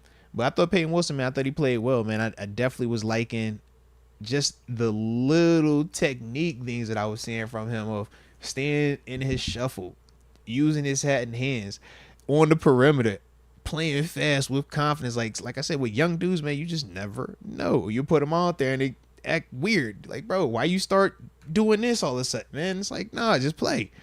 And for him, I thought he played confident, man. It was good to see that. Faustino Flores, while DJ coming back might be nice, I think a big body receiver that can block is a better fit. CA3 and Van Jefferson were terrible in the run game. I can see that. They're saying that the what's my man Skrunt? I'm about to butcher his last name. I'm just calling him Ben Skronik. Yeah, they're saying that he could potentially have a bigger role this week because of the blocking. Man, yeah. He's not a big guy though. I know, but that's kind of what the thought is like. Oh, he blocks a little bit better, so maybe he'll get an opportunity. Holy hell! Yeah, this is where we're at. I'm like, ooh, all right. But you saw what the blocking looked like. What can you do on the perimeter, man? Hopefully, Roman Wilson's healthy. Yeah. Yeah, he's probably going to be a couple more weeks away, I guess. They ruled him out pretty early. Yeah. KJ Shadow, Rush was being evaluated. Well, shout out to Rush, man. Shout out to Rush. The Darius Rush, like Rush. Oh, that Rush. I was like, which Rush, man? I think for a concussion. Oh, okay. Yeah, you know what? No, that maybe that has something to do with the Terrell Edmonds signing. Low key, yeah. I don't know. Because I'm trying to think. I don't remember that, though. I don't either. Yeah, I don't remember that one. I saw JPJ get hurt for a second. Yeah, he came back. Outside of that, I don't remember any big injuries. Cameron Johnson, obviously. Yeah, that was the only one. Because like you said, JPJ definitely came back. 828 style says, I bet the Browns hate that they let Baker go about now. Yeah, that is one of the ones, man, has not aged well. But, you know, swung for the fences. They definitely missed with this one, man. As it stands right now, they have missed big time, bro. So, yeah. That's one of the ones that I told you I'm wrong on. I thought that this was going to look way different, play out way different. Wow. Yeah. Wow. Tyler from the 334 went to the game with a Falcons fan. On the way home, all I heard was about how bad Kirk was and a waste of money. How much was it on Kirk versus our defensive pressure? Here we go. I mean, from my perspective, I thought Kirk was just out of rhythm. I thought he needed time in the offense, time just to get back up to speed with everybody. And there was weirdness because, like, it was in that pistol a lot versus, you know, just true traditional Kirk on the center. But at the same time, it was also Kirk. So, like, some of that stuff wasn't on the defense. Like, him hitting Dante Jackson in the face with the ball, like, Kirk will do that. Him throwing them check downs, Kirk gonna do that. So I was like, that was kind of Kirkish. It was Kirk game. But the defense also, what I would say is they definitely were affecting him. I just thought that we could still kind of see him make his plays even when we were still hitting them early in that game. Like, it was a couple of those ones where TJ's like right there. Or it was another one. I want to say it might have been the one everyone thought it was going to be a pick. It was just floating up in the air forever. And Ray McLeod caught it. Yeah. It was like Kirk doing that type of stuff. Like, that was why I was saying, like, yo, it's like, that's Kirk. Like, Kirk going to make some cool plays, some weird lucky fluke stuff, but then Kirk going to hit you in the face with it. But we did our part. Felt like we did hit him, but I don't feel like we, like, destroyed what we were supposed to destroy him. But TJ Watt was doing what he was supposed to do. Absolutely. I wish we could have hit him more. I think we could have hit him more, though. But we hit him. Yeah, I mean, we got after him. Yeah, the pressure affected him. Yeah, we definitely got after him. Score Harris. Oh, hold on real quick. Let me get this because H2A Star had another one earlier. He says, I haven't seen our DBs look that good since the 90s with Woodson, Lake, Perry, and DJ Johnson. Shout out to DJ Johnson, too, man. That's one of our Steelers youth football camp coach, man. He always rocking with us, man. So shout out to DJ. And he says, and the D as a whole could be better than '08 if they stay healthy.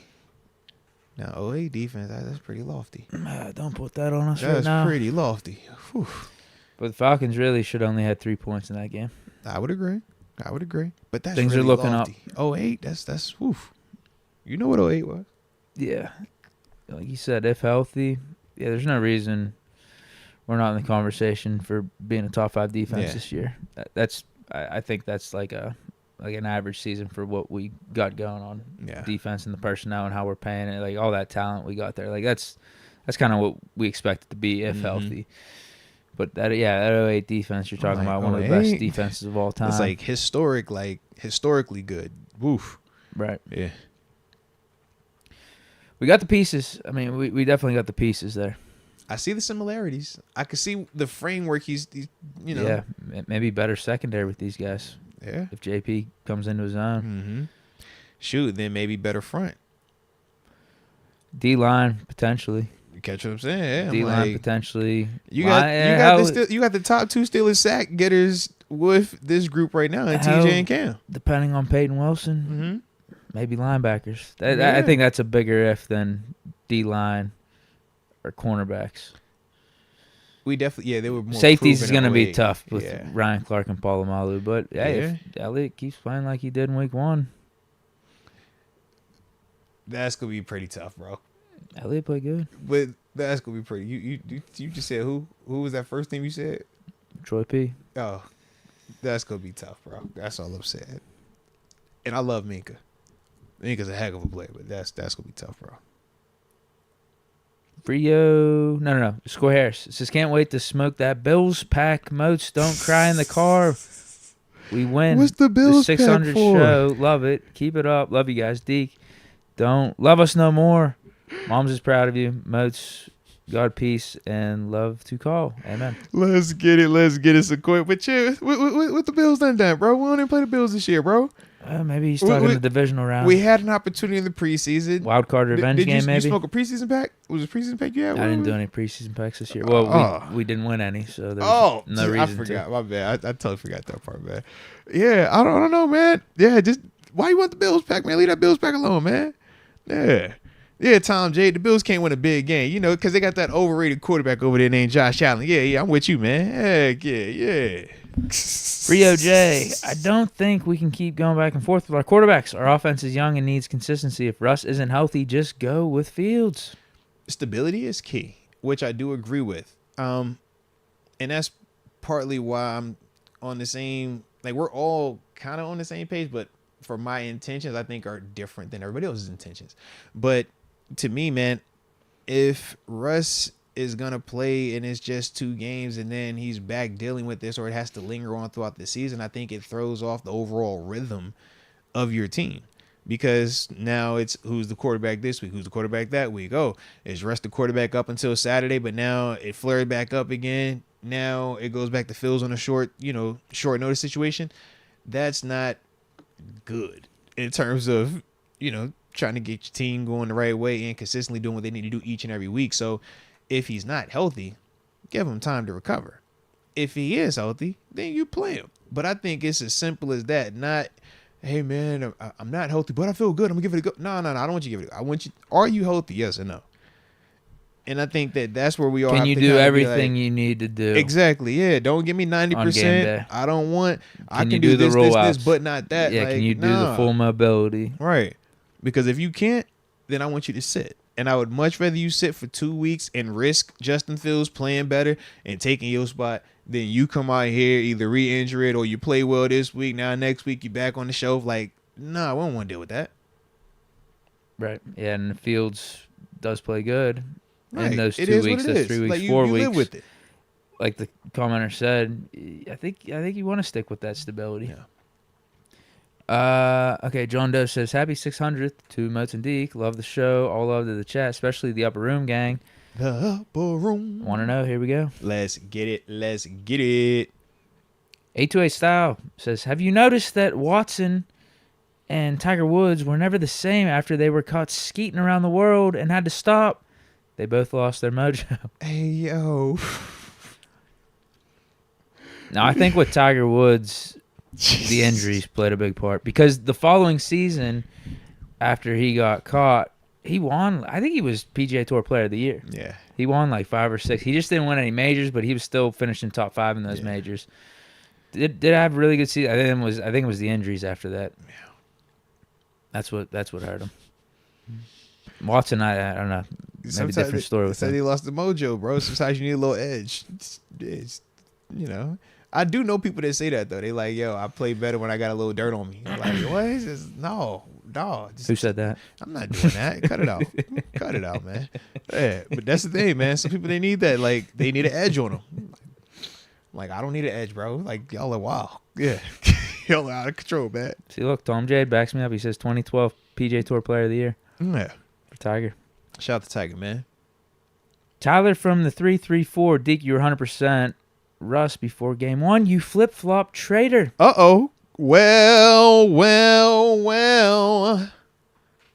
That didn't put you on trial, bro. What's that about? I felt the conviction. He even gave you 100%. We got new information. Bro, my towel is getting wet. It's a bad situation. We got new information. I don't know what you want me to tell you. We got to see Fields play well in a regular season game in a Steelers uniform. Contributed us to winning the game. Mm-hmm. Showed some good flashes in terms of like what his talent could fully be and contribute to. And that pass to Pickens, man, that was impressive. It's pretty clean. A couple of those passes to Pickens. I was going to say, pick your poison. Hell, even I liked even some of the passes to Muth. They were coming out pretty fast too. Decisive. Just like those little 10-yard passes. Decisive. But yeah, I got new information now. I didn't know what to expect from Fields in a regular season game. Whereas with Russ, I feel like you could count more on him to helping your team win games. I don't think that was like that hard of a take at the time. I still feel that way. I still actually feel like going into week 2, Russ probably gives us a better chance, but I'm willing to risk it. Is it no risk it, no biscuit? Yeah, I'm willing to risk seeing what Fields can actually be here because I think he raised his floor. That's what I was most concerned about with Fields is that floor. You could have a bottom out type of performance with him, with the turnovers and like he could lose you a game maybe. He could throw you or turnover you out of a game. Whereas I don't think Russ is ever really going to do that for you. But if Fields plays like that, that's a different story. One game, it's a one-game sample, but so far so good though. Ain't nothing wrong with looking good. Ain't nothing wrong with looking good. We haven't got to see Russ in a Steeler uniform yet. Absolutely. In a regular season game. The longer he's on the shelf, the better it is for Fields. Yeah, for me, we got a regular season game of tape from Fields. Yeah. I'll weigh that infinitely more than anything I saw in preseason. I could care less about what he did in Chicago at this point. Like, I got to see it. Like it happened in the here and now in a Steeler uniform, and that's all I care about. So we haven't seen Russ in a Steeler uniform yet. So hey, man, sue me for looking at what happened yesterday and thinking to myself, okay, the lights were bright here. Like you got to think in this scenario for Fields, like this is a big moment. I'm sure he's from Georgia. I don't know if he's from specific Atlanta. Yeah, though, but right? like this is like go back to the crib too, man. This game matters. Yeah, obviously because it's a regular season game, but this is a chance for you to show that you can be a starter here, that you can be a franchise quarterback. Yeah, from this is your resume. Kennesaw, Georgia. I'm about to say I thought he was from Georgia. This is your resume, and so far his resume for the Steelers with those preseason games hasn't been good. But if you're actually doing it when the games matter in the regular season and ultimately playoffs and that type of stuff, we're far away from that right now. But like I'm counting that way more than the preseason. He's undefeated. Preseason, right now I've already forgotten about it. I don't care. He's undefeated with us right now. Yeah, I don't even care about the preseason. Yeah. But you can only go off of what you're seeing in front of you at the time. So what I saw from Fields in preseason, what I saw from Fields in Chicago versus Russ at that time, weeks before the season starts, I think Russ is going to help us. He's going to help us win games. He's going to give us a better chance to win games over Fields. But now I actually got to see Fields in the regular season in a Steelers uniform do what he just did.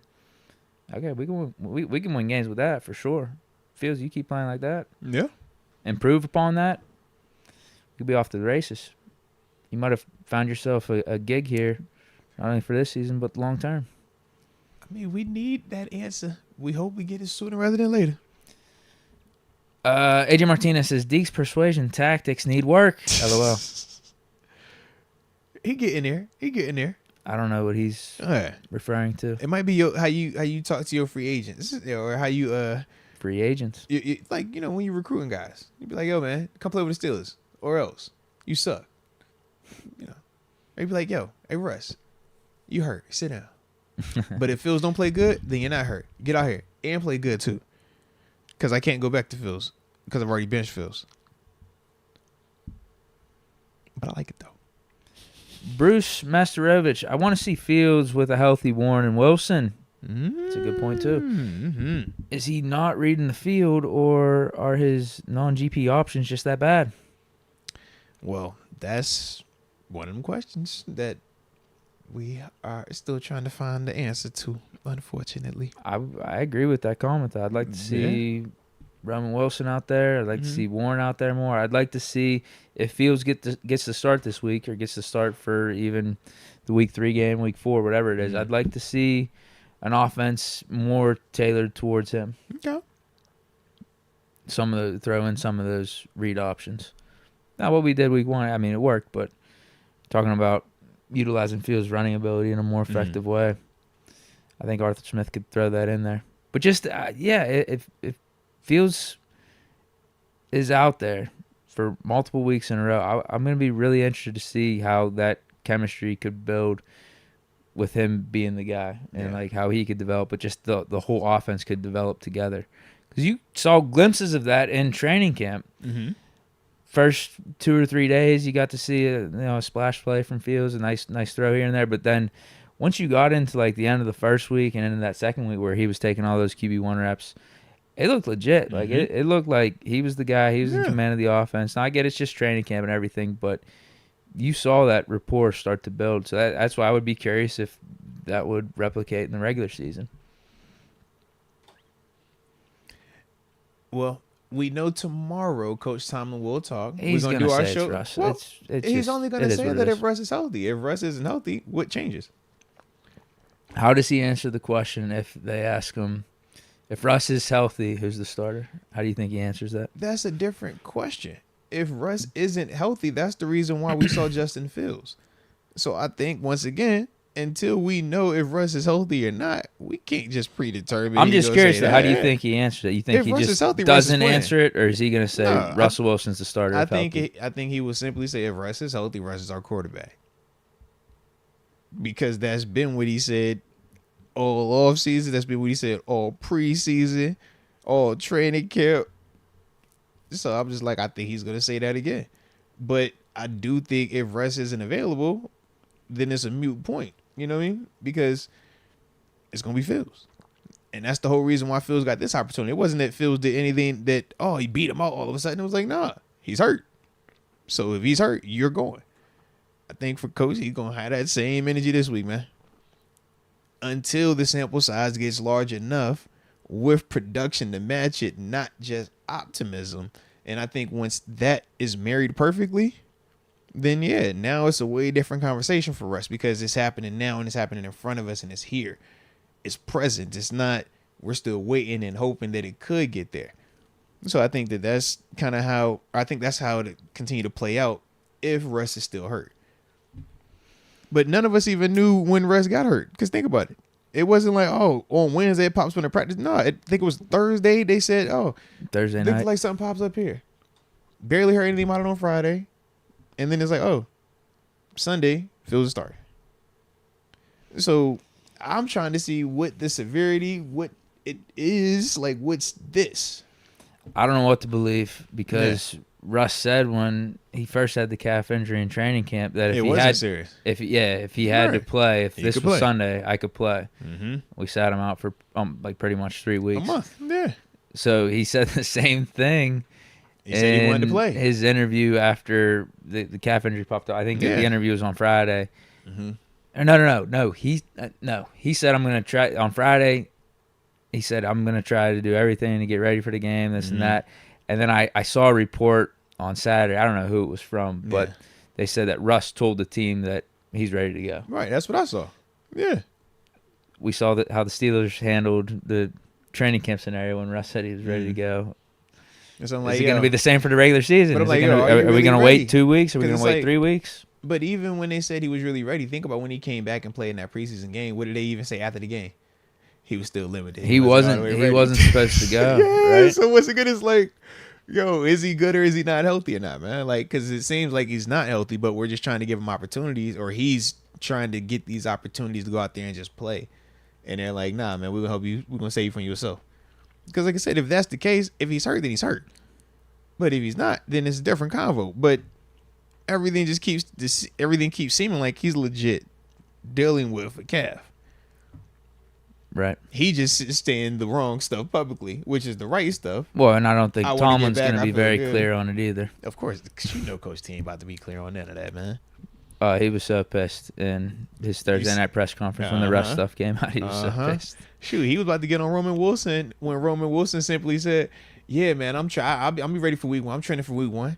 It's like, you don't get to say that. It's like, dang, bro, I get it. Yeah, but they asked him about Russ and like if he thinks Russ was gonna be ready. I think he said like yeah. And he just straight up. I mean, I guess he can only go off the information at hand, but he was basically making it seem like, oh, this is not a big deal at all. I'm not concerned about this Russ calf. Like he's gonna be out there Sunday. Yep. But the way he was saying it and his body language made me think, no, he's like really pissed about this. He's probably gonna be going with Fields. You know Coach T. You've been watching him long enough. You know. I think so. Yeah, I'm picking up. AJ Martinez says, at least Deke is loyal to 7. Long live the 7 love. Ooh, shout out to Sam. Shout out to Sam. Hashtag the sabotage. Let's go. A2A style, I'll admit that one QB sneak looked like KP8. Hashtag drop and crawl. Hey. Now, that's where the KP8 hate goes too far because Kenny was undefeated. He was undefeated in sneaks. I don't think he did ever that missed really a good. QB sneak. Yeah, that was actually the way that he for certain did good. Yeah, that is funny though. Why we both remember that? I don't even know why I remember that. But I'm like, yo, Kenny actually was undefeated. He never missed a QB sneak. It felt like. Right. Todd Williams, what up, fellas? Appreciate you guys. Who are you going with, Debo or TJ Watt? Well, yeah. For a game tomorrow, TJ Watt. TJ all-time Debo. For like a Steelers legacy standpoint, it's still Debo, but I mean, TJ's catching up on that. TJ is about to have 100 sacks. I don't think y'all realize how many sacks that is. Debo ain't got 100 sacks. I love Debo. You know that's my guy. But dude, it's TJ Watt, bro. Like, and shit. I mean, Debo got the moments though. Debo got the playoffs. Debo got the Super Bowl. Debo got the rings, plural. Debo got the greatest Super Bowl defensive play in history. Like, that's what TJ is fighting against. And if you on the Debo side, you could say all these stats are just stats. They're cool, but they're just stats because Debo did it for the hardware. And if week 1's any indicator of how this season's going to go for TJ, might just be getting better, which is crazy. Like, I don't see him stopping anytime soon. I would agree.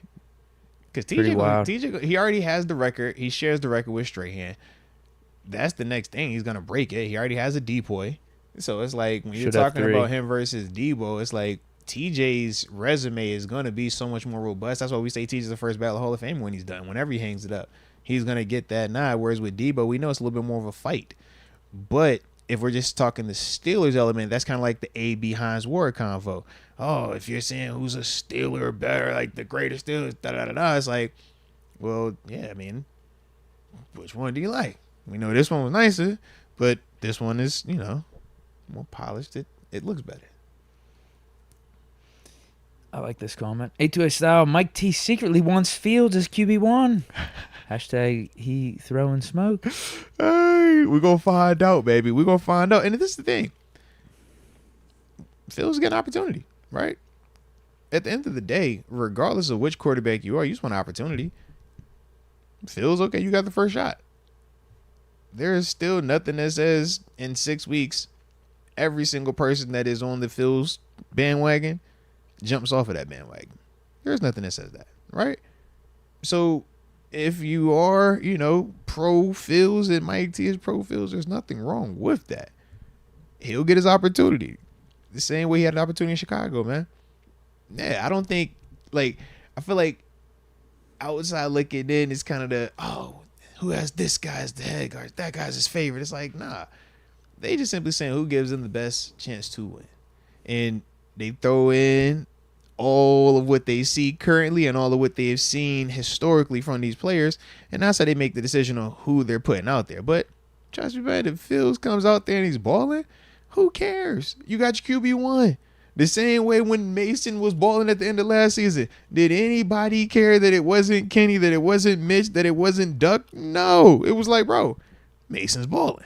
In fact, we all, by the end of the playoffs, was like, yeah, man, I don't mind us paying Mason. You can bring Mason back. We all was in agreement to that. So if Phil's balls, man, Coach T and everybody be on that. But if he doesn't, then yeah, everybody will be talking bad about it. We know this. Yeah, that's what I was thinking when the calf injury for Russ initially happened.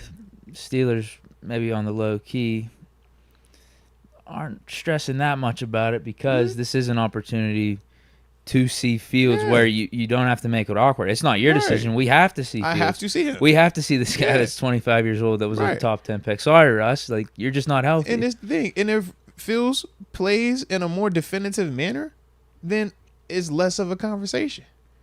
It's just for the people that look at it and have done it to simply say, yo, that was dope, but it wasn't enough to overtake this just off of that. But the more you can do and the more you can build upon that, now you got a legitimate chance. That's just how we see it. Not everybody has to see it like that. And I think that's what makes it so much fun when we're covering this. Because there's so many different perspectives with it. And it's easy for the Steelers. In this scenario, if they're going to continue to sit out Russ because of injury, it's easy to go back to Russ if Fields doesn't perform up to par because it's just dude, we had to sit you out because of injury. Sorry. But if you try to be forceful with it and heavy-handed and Fields stinks it up in 6 weeks or in 8 weeks, now, okay. But all this, we should trade Russ, man, use the asset flips. All right, that sounds good. Russ is a professional, right? It sounds good until this happens. So, yeah. Russ is a pro, though. Sounds good. And I don't think Tomlin would do that to Russ, though. I already said, I think he is going to go with Russ if Russ is 100% healthy. I think he has too much respect for the guy and bringing him in like that to give him the workaround even. If Russ says, I'm fully healthy and all that stuff, and Tom's like, I think we're still going to roll with Fields here. Now, again, if Russ is legitimately out these next 3-4 weeks because of injury and Fields balls out, way different game. You can have an honest conversation with Russ and look him in the eye and be like, bro, what do you want us to do here, man? You see how this offense is looking. Though, honestly, Deke, from seeing it and from being a part of them convos, you'll know before he even come and talk to you. You already know what it is, bro. You already see it. You be like, all right, sure. He's playing that good right now. I don't agree with it. I don't like it, but you respect it. Because as the competitor, you're telling yourself, if the roles were reversed, Russ was the Justin Fields, so to speak, to a who? Tavares Jackson and what was my man they brought over from Green Bay? Backup quarterback. Matt Flynn. And it just took him getting the opportunity, him playing better. And it got to the point where it's I know I paid this dude and I know this guy's homegrown. But this young kid who we just drafted is playing better than both of them. He got to go out there and start. Rest is history. You respect it. If Fields does that, Russ respects it. But nobody respects it if it's manufactured for him. If we're just going to force this thing right here, it doesn't hit the same. It's not going to be received the same. But as long as Russ is hurt, man, we'll see. Michael Patrick McCracken. Shout out to Michael Patrick McCracken. Bro, it's been a minute. Says being in Pittsburgh for the Cowboys game. See you guys there. Let's Let's go. I'll be there as well, man. Looking forward to seeing you, baby. And Nuke 29, can we agree that Matt Canada was the issue already? He was one of the issues, yes. But you can't, from my eyes, I feel like him and Kenny were both in this thing together. That's just how I look at it. I know everybody doesn't agree. I thought that was prevalent even yesterday. You look at scheme, you look at play, and success, man. But shout out, man. I can definitely agree with that comment. I was getting a little concerned, though, early in the game. I really was concerned about Smith and his tactics and whether or not Canada, slipped him the old playbook and he had to read off Matt Canada's plays or something like that. Smith's playbook was stolen. I don't know. Or even Canada, I don't know if he snuck up in the booth because we were seeing some of that Canada stuff that I was getting concerned with. But man, look, ultimately, just give him time. Just give the man time to warm it up. Yeah, we'll give him some time for sure. A2A style. If we're looking to see 2010s football, there's going to be a lot of Steeler fans mad all year long. Arthur Smith teams never going to be that kind of team. # just win the games. I would agree. That's an Arthur Smith staple, man. I was going to say also, it is 640-ish, so we was going to pick up a little bit on these supers just so that we don't get all the way kicked out tonight with my red shirt. Because I really got a red shirt, Deke. Don't be like me when you grow up. It happens. Black and Yellow Texas Steel says, you ever took a girl back after cheating? Jesus. Russ slanging wood if he come back.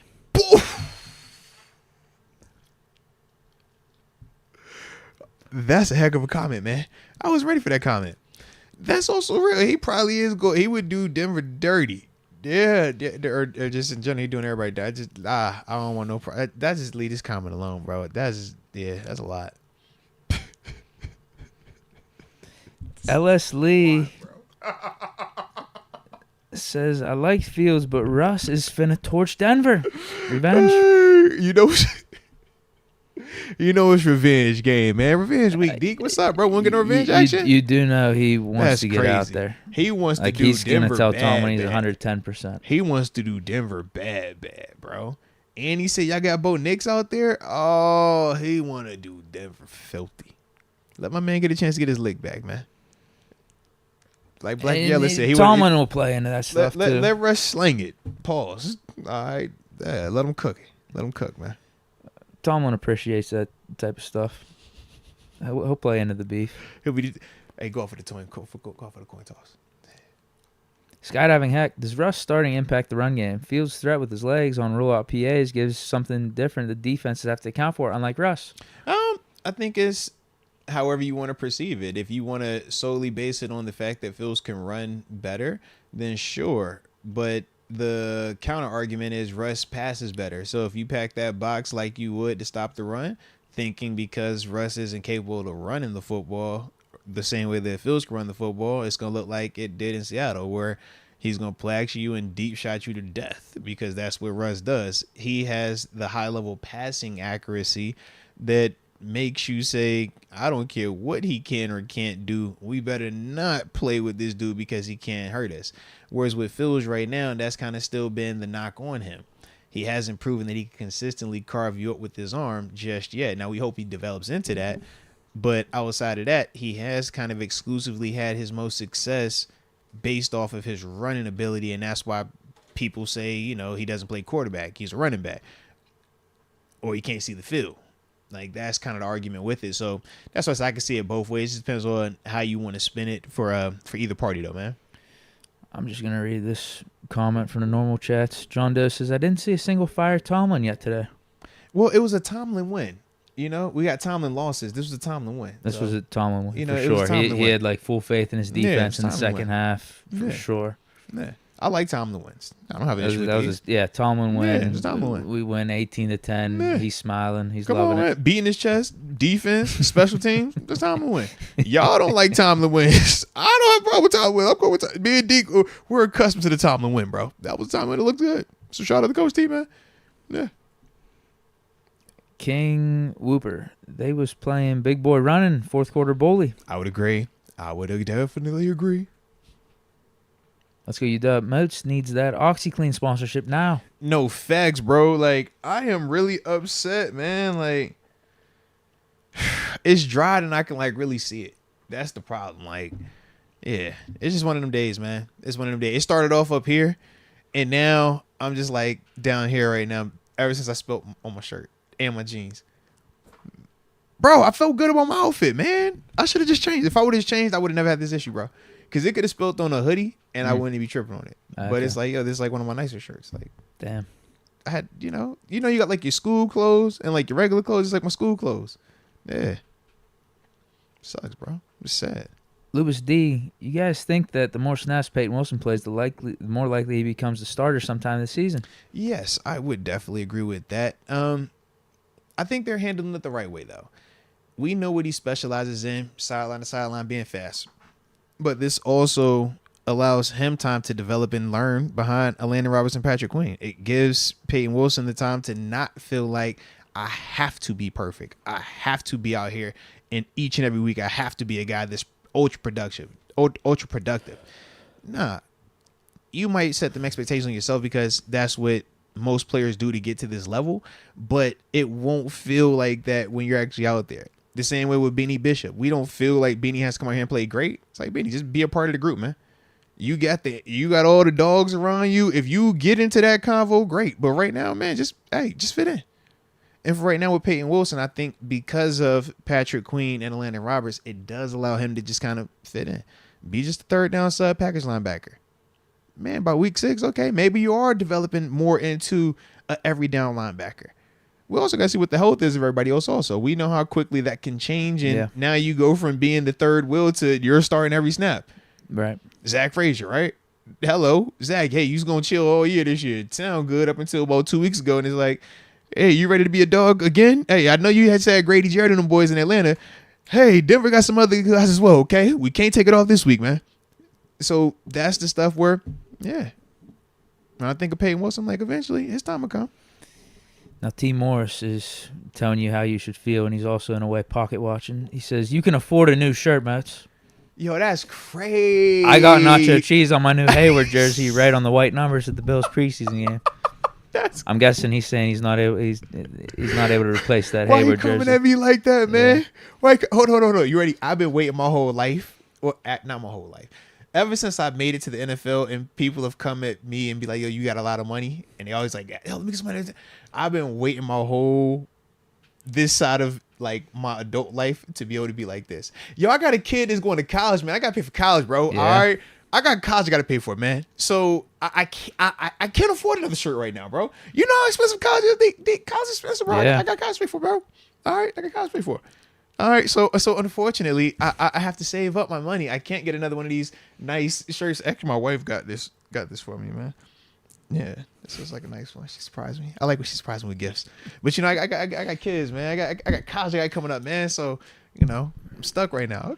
Even just make sure the future generation's taken care of too. Yeah, you know what I'm saying? Like, I want to make sure that when I'm gone, my kid I want my son to put the Shador on too. You know what I'm saying? Like, hey, I can't, if I buy all the Shador. Just make sure he doesn't throw his O-line under the bus. Yeah, he knows I do that. Yeah. That's why baseball and golf. He's like, yo, if I mess up, it's on me.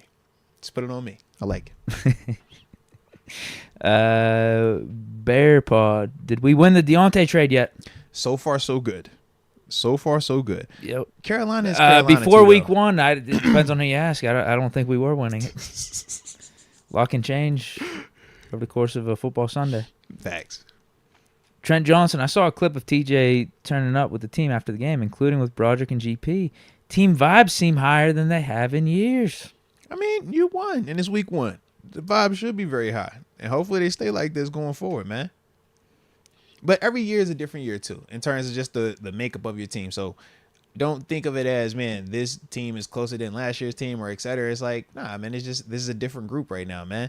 So they're vibing the way that they're supposed to vibe with this unique group, man. But shout out to them boys. Adrian Martinez says Russ is still QB1. That's his pick. All right, I like it. Michael Patrick McCracken, back at it, says, and the Steelers were on the road. Cincy and Cleveland were at home. Good point. Mm-hmm. Yeah, Cleveland did get the brakes beat off of them by Dallas at the crib. AJ Martinez is freak. No, I can never tell when Deke is joking. A lot of people have that issue with Deke. I could tell. That's why I like Deke.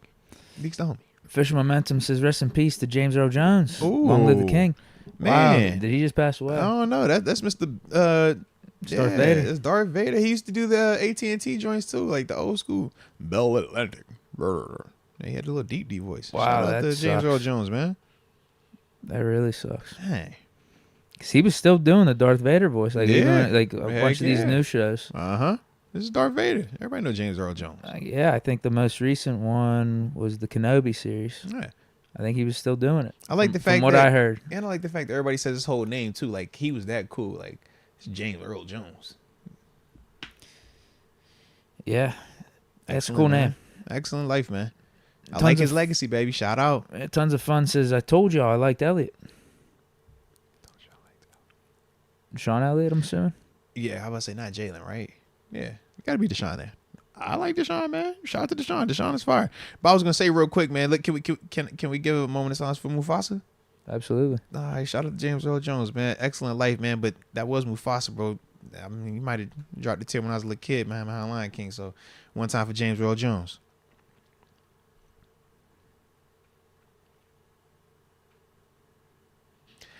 Alright. The Barbarian says James Earl Jones is his hero. I could see that with the Bro, Barbarian's facts, voice. Facts. Holy I could see why he smokes. looks up to James Earl Jones. Holy smokes, could definitely see that, fam. It's real. It's real. All right. Next one. We got tons of fun saying we need a punter, not a practice squad safety. But for real, love the defense and a few things to work on offense. 6 field goals. Licks finger like Jameis Wilson. That's a dub. Jameis Winston. That's Definitely a a dub. Definitely a dub. I like it too. AJ Martinez says 5'5" always figures out my messages to Deke. You know I got you, man. I speak AJ. I speak AJ Martinez. All right, not everybody can speak it. I speak it though, man. Shout out to the homie. Shout out to you, AJ. And tons of fun. Final comment here says, I'll give you my shirt, Moats. Let's It's go. a triple XL, though. God, all right. You know what? It don't even matter. It's the thought that counts, man. I appreciate that. And if not, I definitely got a Vermont shirt from Cal one year. And I got me a cool Hawaiian shirt as well from the homie Colton Choi Fu. So Yeah. So one way or the other, I'm covered. All right. But salute to each and every one of y'all that were rocking with us today. That will conclude today's show. But guess what? We back in the saddle tomorrow because we do still have some more stuff that we want to kind of, talk through along with, Well, we got Mook that we should see what Tomlin's got to say. we got to see too. what Tommy. Definitely got to talk about Coach Tom because he'll be talking by the time we get on. He'll be finished, so we'll be reacting to that as well. But tell a friend to tell a friend, man. Tuesday tomorrow, earlier tomorrow than 4 o'clock. I'll get that time in a second. But either way, we appreciate you for tuning in. And until next time, baby. Peace.